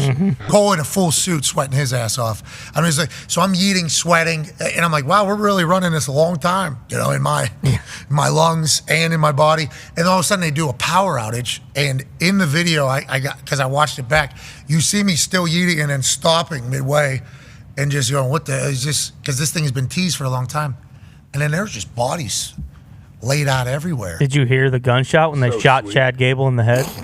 Yeah, is Chad Gable okay? I mean, I don't think so. I hope he's not, because he's a terrible guy, but. Wow. Uh-oh. I mean, they shot him in the head. That's terrifying. I mean, What's up, it's Rabbit? going to scare every kid. Dude, I'm telling you, I was sitting there, I had no idea. It was Kids got to learn. It was wild. Do we have confirmation on Triple H? Yeah, like where the hell did everybody go? As the camera's rolling and I'm watching this whole thing, I'm like, where the hell is everybody at? Is everybody okay? Why is everybody brought out? Why is there smoke? Who put all the smoke? What Where's the hell? the smoke? Yeah, what happened? Where's the smoke there? And then, like, how many bodies are down there? And then, then you start seeing Uncle Howdy's peak. These freaks can't be allowed to get away with this. I think they're going to be able to do whatever they want. Are you stopping? I don't think so. Go ahead, Nick. Somebody better call Drew McIntyre and tell him to come quit. back. Well, yeah, quit. that's what I'm He's saying. done. They're going to need Drew back for these guys. Maybe No that's one on why the he roster quit. wants the smoke from these guys. No, you don't want to be a part of this smoke. No, your body's laid out in the smoke everywhere. I mean, look at this. And then all of a sudden, Chad Gable, right after we get through the bodies on the floor. I think it's the smoke to stay Chad stay Gable. so low. Oh, no, he's dead. They shoot him in the head. They shot him in the head. Looks like it. The singlet on. Yeah, he had a match earlier. That's how he would have wanted to die anyways. Alpha Academy You're left right. him anyways. You're Otis, right. Otis got up and got out of there. So He's still moving. I think he's still moving. No, he's not. nah, it's twitching. Someone kicked him. Oh, And you're there's right. Uncle Howdy. Holy shit. Oh, gosh. How do you sleep after this? I don't legitimately. Don't. I was walking out of there. I'm like, what the hell? I don't know. Is this just what they're going to do every week to people? Like what? I don't know. How do me and Cole stay out of the crosshairs of this entire? Oh, no, they're going to get you. They're going to shoot you dead. No. Whoa. Whoa. I hope not. Yeah, you AJ. need to get out of it. Well, you know how it goes. It was awesome. It was a wild scene. Obviously, everybody on the internet and went crazy. And I'm kind of scared for next week. Aren't you guys in town? yeah, it's in Indianapolis. Oh, no, Zeet. Watch out, Zeet. I'm going to hide. Bringing my Please, switchblade. everybody needs to be smart. I mean, don't do that. Brett won't get in. Yeah, Bring a sword. there's metal detectors everywhere, but it was wild. Rest in peace to Bray Wyatt. Obviously, what an absolute legend. But I mean, this part was awesome. I feel like what his brother's about to do is about to be pretty insane. All right, Uncle Howdy, we live in your world. We get it. And Drew McIntyre, get back in our world. Needs you, Drew. Doing? Drew McIntyre quit last night. He just walked out. He said, "Screw this company." Screw this company. I quit. He got screwed over. Just in signed a new Glasgow. deal. Just signed a new deal. No, you do can't that. The blame Rock him for delivered what it. happened in Scotland, to be fair. Does the deal matter if you feel like you've been incredibly disrespected in your hometown? No. Nope. In good faith. Good point. Great point. I was pissed about it because I was on his side. He did get screwed. Like, Why did that ref give CM Punk a ref shirt? I think she thought maybe he was just going to go take a photo with it because he's such a big fan We of should be refs. holding on to those, I feel like. Yeah. That should be, Those should be tough. tighter Yeah, but wraps. you heard what Triple H said. CM Punk, since he's been back, everybody loves him in the back. Great attitude, great mentality, great vibes, great everything. So I think Jessica Carr, incredible official for the WWE, was just like, oh, yes, Mr. Punk just wants to go take a photo with this because he's such a big fan of refs. She had no idea that he was about to run out in Glasgow, Scotland, and you know what this means? Oh, yeah. Hey, he actually said, fuck you. That's their middle finger, and Is it really? oh, yeah. And that just happened to Drew in middle Glasgow, Scotland. That's not how it's supposed to end. No, not at all. Yeah, Damian Priest, 1, 2, 3, 4, 5, 6, 7, 8, 9, 10, 11, 12, 13. It could have went on. Forever. Instead, Like pie. bingo. Bingo. Nailed it. Yeah. And now he's gone. I Rightfully hope so. not. They got to get him. They'll get him. They'll find him. They'll bring him back. He needs to go on his own journey and kind of figure out, like, hey, He already did that. he needs to go on another Yeah. one. He needs to go on another one. Look himself in the mirror. Maybe he goes back to what he needs to go back to, and that's the Scottish psychopath. He can't be the warrior anymore. It's time for him to unleash who he really is. Psychopath. I mean, I said it on the show when he was on here a couple weeks ago. We can just end this whole thing if he just fucking cuts CM Punk's head off. With Yeah, with And his That would end it. That would end it. Angela. or Angela or whatever the fuck it's called. Slice his head Kinda off. set the tone for everybody else too. Like, hey, don't mess with this guy. Angela, Yeah.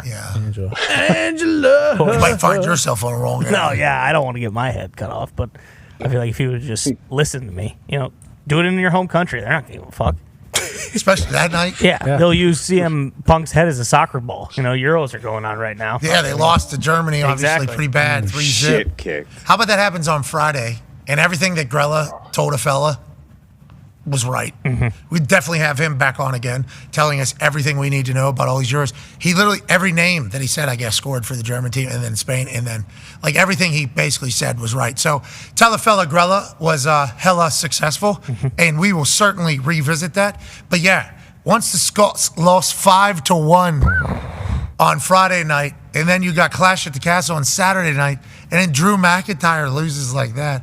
Tough couple days in Scotland. Not great. But from what we know, they powered through it. They're a tough bunch. Oh, yeah. They always do. But Drew McIntyre quit last night. I was heartbroken. I mean, Me too. On the positive side, though, Seth freaking Rollins is back. How cool was that? Needed that.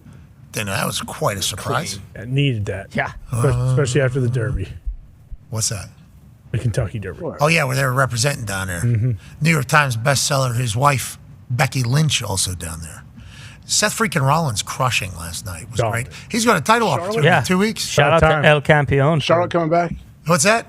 Charlotte Flair coming back soon? I don't know. That's a good question. She was doing box jumps on the internet, so that's a great She had sign. ACL. She have an ACL repair? I believe full knee. I'm not 100% sure if it was just ACL. I think it was full knee and that entire thing. Which, I mean, that's a huge bump when she comes back. She's a giant. Oh, yeah. Charlotte Flair immediately in the conversation of being a champion whenever she comes back. That's what the Flair family obviously does. The Damian Priest El Campeon foot in the ropes fall. Everybody's talking about his knee ankle. He almost hits his head. Yeah. Off the side of the, and everybody's like, his knee obviously was injured. Obviously, his leg was it. We understand that those ropes don't budge sometimes. Right. And sometimes they budge too much. And then all of a sudden you're budged pretty bad. Braun Breaker. And that happened. Bingo. Whenever he slides, there's a chance that those ropes become a weapon in themselves. But his head, he's bending down like this. He almost. Yeah, I mean, his head almost hits the side of the. Yeah, we can fix an ankle. We can't rebuild your head and brain. That's what. So as I was watching last night, For now. I saw it again. I'm like, yeah, you're right. For I now. saw that. They're doing the head transplants. Wait, they're doing head transplants now? They have any successful? Listen, I've been looking into this for years. They've always been talking about it. Feels like they're closer than they've ever been, and being able to unplug and then plug back in.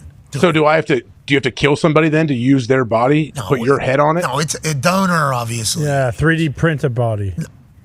I didn't see that. I mean, that seems like 3D a good print the whole idea. body. Then. How about 3D printing golf clubs being all the rage? Yeah. Because Bryson DeChambeau. In right now. How about how smart he was with this? So you see how, woods normally kind of curve like this in the front because you're swinging it harder. So, it has to be able to give a little bit. Then if you hit, it's like genius. Yeah. How is he the first? And then now he's going to make clubs that are going to make people better golfers. Well, now he's going to make nighttime Everyone's golf not- clubs if everyone's he not wants Bryce. to. He was bombing balls while boozed up on wine last night. I believe he has enjoyed the hell out of this U.S. Open Championship. Glow in the dark ball, and it is gone. Yeah. What's out there? Where's he? Where is that? The He abyss. was in New York, I guess, so maybe water. Maybe they're out there on water Yeah, somewhere. maybe. Yeah. I think they were at Trump's golf course. What if it was Statue of Where's that, New Jersey? I think so. One of Westchester. Yeah. What if he is dogs it the Statue Westchester? of Liberty multiple times? What if shouldn't have been standing there? What if that's his Happy Gilmore moment? He's really been enjoying the hell out of it.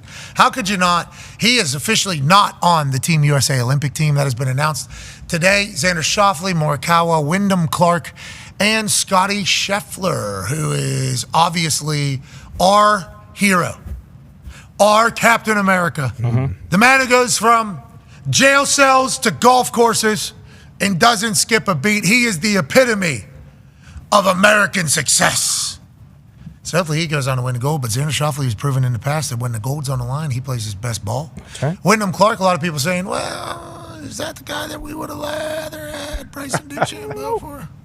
Wyndham Clark gets hot. He starts playing great golf. Oh, yeah. Exactly. He's representing the United States. We're appreciative of that. And also more Cal. Let's go, boys. Come on now, boys. Bring it Is it on, a boys. team goal? Can we win a team medal, or is it just all individual? From what we read, I believe it's all just an individual tournament, pretty much. They should take your scores, though. All four, whatever your team is, if it's every team has 4, take it and let's see who wins the gold by all of your scores. They should do that. Absolutely. Why don't they do that, D-Butch? No clue. I mean, USA. Because we'd win gold every year. Yeah, because teams in golf just don't work. Ask Liv. What are you saying, Team USA? You got to figure what He's got to figure some shit out. across the border or just in golf? I'll stick with golf. Oh, you don't want to dive deeper in anything else? I'll stick with golf. I don't pay attention enough to everything else. Yeah, you're right. We don't have all the answers. Golf, we have the answers. Yes. Because obviously we watch. Every weekend. I do watch an absurd amount of golf. I think if you were to put the amount of time that I watch golf, it'd be the number 2. Because obviously NFL is all day, and then they added a London game, and it's literally all day. All day, the time that my brain is consuming NFL football. And then college ball, got to watch all. And then I think golf is definitely the third, just because all day. Literally, you're just watching, listening, if not watching. Yep. It's in the background. You're hearing the excitement. You're seeing the shots. It's perfect weekend television, especially this time of year. Did you hear Rory take some time off? Yeah, I saw he wrote to the crowd. Notes section out, didn't he? Classic notes section. Yesterday was a tough day. Yesterday was a tough day, probably the toughest I've had in my nearly 17 years as a professional golfer. Firstly, I'd like to congratulate Bryson. He's a worthy champion, exactly what professional golf needs right now. I think we can all agree on that. As I reflect on my week, I'll rue a few things over the course of the tournament, mostly the missed 2 putts on 16 and 18 on the final day. But as I always try to do, I'll look at the positives of the week that far outweigh the negatives. As I said at the start of the tournament, I feel closer to winning my next major championship than I ever have. The one word that I would describe my career as is resilient. I've shown my resilience over and over again in the last 17 years, and I will again. I'm going to take a few weeks off away from the game to process everything and build myself back up for my defense of the Genesis Scottish Open and the Open at Royal Troon. I'll see you in Scotland.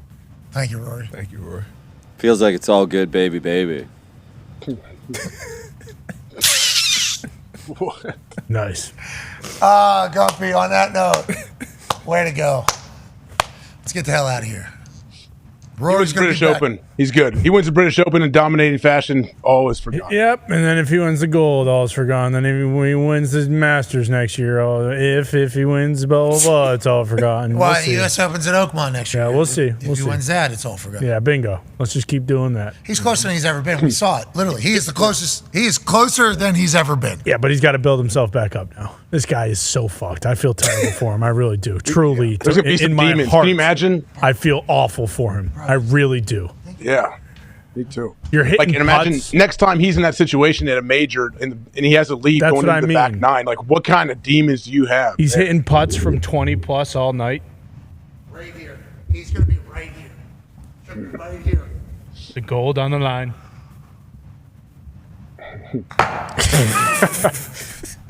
Yeah. USA. His brain is going to be expecting. Like, his brain's going to be telling him. Hit it as hard as you fucking can. You got no shot here. I don't trust this Reed. Yeah, guys. It's good. It's a good putt, just a bad line. Dude, I feel so fucking terrible. I truly do. Yeah, like I'm not like making jokes. I actually feel terrible for him. But the reason why he's a professional golfer and we are not is because he can battle through these things. I miss chip shots. I've hit shanks before, and then we're able to bounce back, right? In my particular profession. Yeah. Of course. He'll be able to get through it. Yeah. I don't know how the next time, even if he has 17 good holes. Exactly. Even if he's hitting putts from 30 feet, because that's exactly what he was fucking doing. Comes down to 18. He's got a 2-stroke lead. Oh my God, comfortable. No problem. All you got to do here is make double or better. And then he gets up there and it's just a full-on, oh no, gong show. Bonker. Oh no. Bonker. Gong show. Bit of a gong show. Oh no. Is this ball ever going to go in the hole? Because golf can do that to you. All you need is one lie on the green that you don't know the exact read, and then you put yourself at like a 7 to 8 foot range. And then all of a sudden you put yourself at a 2 foot, and then you do the dick around, boom, and then all of a sudden it's right, and then, oh no, it happened again. But he had a situation like this at the Masters, right? Hole 10, he drives one worst shank off a tee box that they've ever seen, or something like that. He was able to bounce back and recover from that. That was a long time ago. He's good. Roy's good. He's got to win one by like 6. He can't win a close one. It's got to be like a 6 or 7 stroke win. Didn't Dustin Johnson miss a short one? DJ hit one out of DQ'd. Yeah, he got like a 2-stroke penalty because he didn't know it was a bunker. It was a bunker, and he grounded his club, and that's a He got penalty. robbed. And he lost because No, of but it. didn't somebody? Was it? I remember that moment because somebody, in a major or Was another- it Scotty? I saw a tweet this But morning. he still won? Somebody they lost, to lose they it. lost, Oh. and it was like a foot and a half, like a 2 foot, like one of those. I think I remember That wasn't the Justin Thomas massive comeback where the guy was going into the last hole. Was it Pereira? Yeah, Mito Pereira. Mito Pereira. And then he joined Liv the next week. I don't remember. I forget as well. But I've seen a short putt lose it for somebody before, and that's got to be the absolute worst. Just ask. I'm super bummed out. I think we just exposed that that's a fake trophy right there. No, I You hit just this. made. It hit this. Sounded pretty plastic. No, it hit this. Do you have any final thoughts on this celebratory Celtics Tuesday? I mean, really, just a long time coming. 5 years. It was the toughest 5 years of my life, without a doubt. No doubt about it. Since the Patriots last won a Super Bowl and Boston last had a championship trophy, it was truly grueling. And I'm just happy to be back in the winner's circle, baby. I'm gonna carry this thing for quite some time. Way to survive it. We did. Dominant run. We made it through. Yeah. Thank you. Boys deserve it. If this one goes in, you guys maybe win next year. Okay. You didn't try. Yeah, you did. All right. Well, congrats to you guys. University Back to Academy. back. Wow. Back to back. That was Pritchard. Yeah. That was Pritchard. That was Pritchard clean there. Yeah, I need to get one of those jerseys now. All right. Well, we appreciate you all for allowing us to do this every single day. AJ, great work today, honestly. Boys in the back, great work today. Good job, boys. D-Butch, way to fill in over there for Tone Diggs. You absolutely sir. crushed it. You look cool today, too. And Talks the Table, obviously, phenomenal vibes all day. You too. You as well. Mets, big win last night. I don't know if you saw it. Okay, let's get the hell out of here. Be a friend, tell a friend something nice. It might change their life. Never forget it. We're in this thing together. Team on me. Team on 3. Congrats to the Celtics. Hell yeah. 1, 2, 3. Team. Goodbye.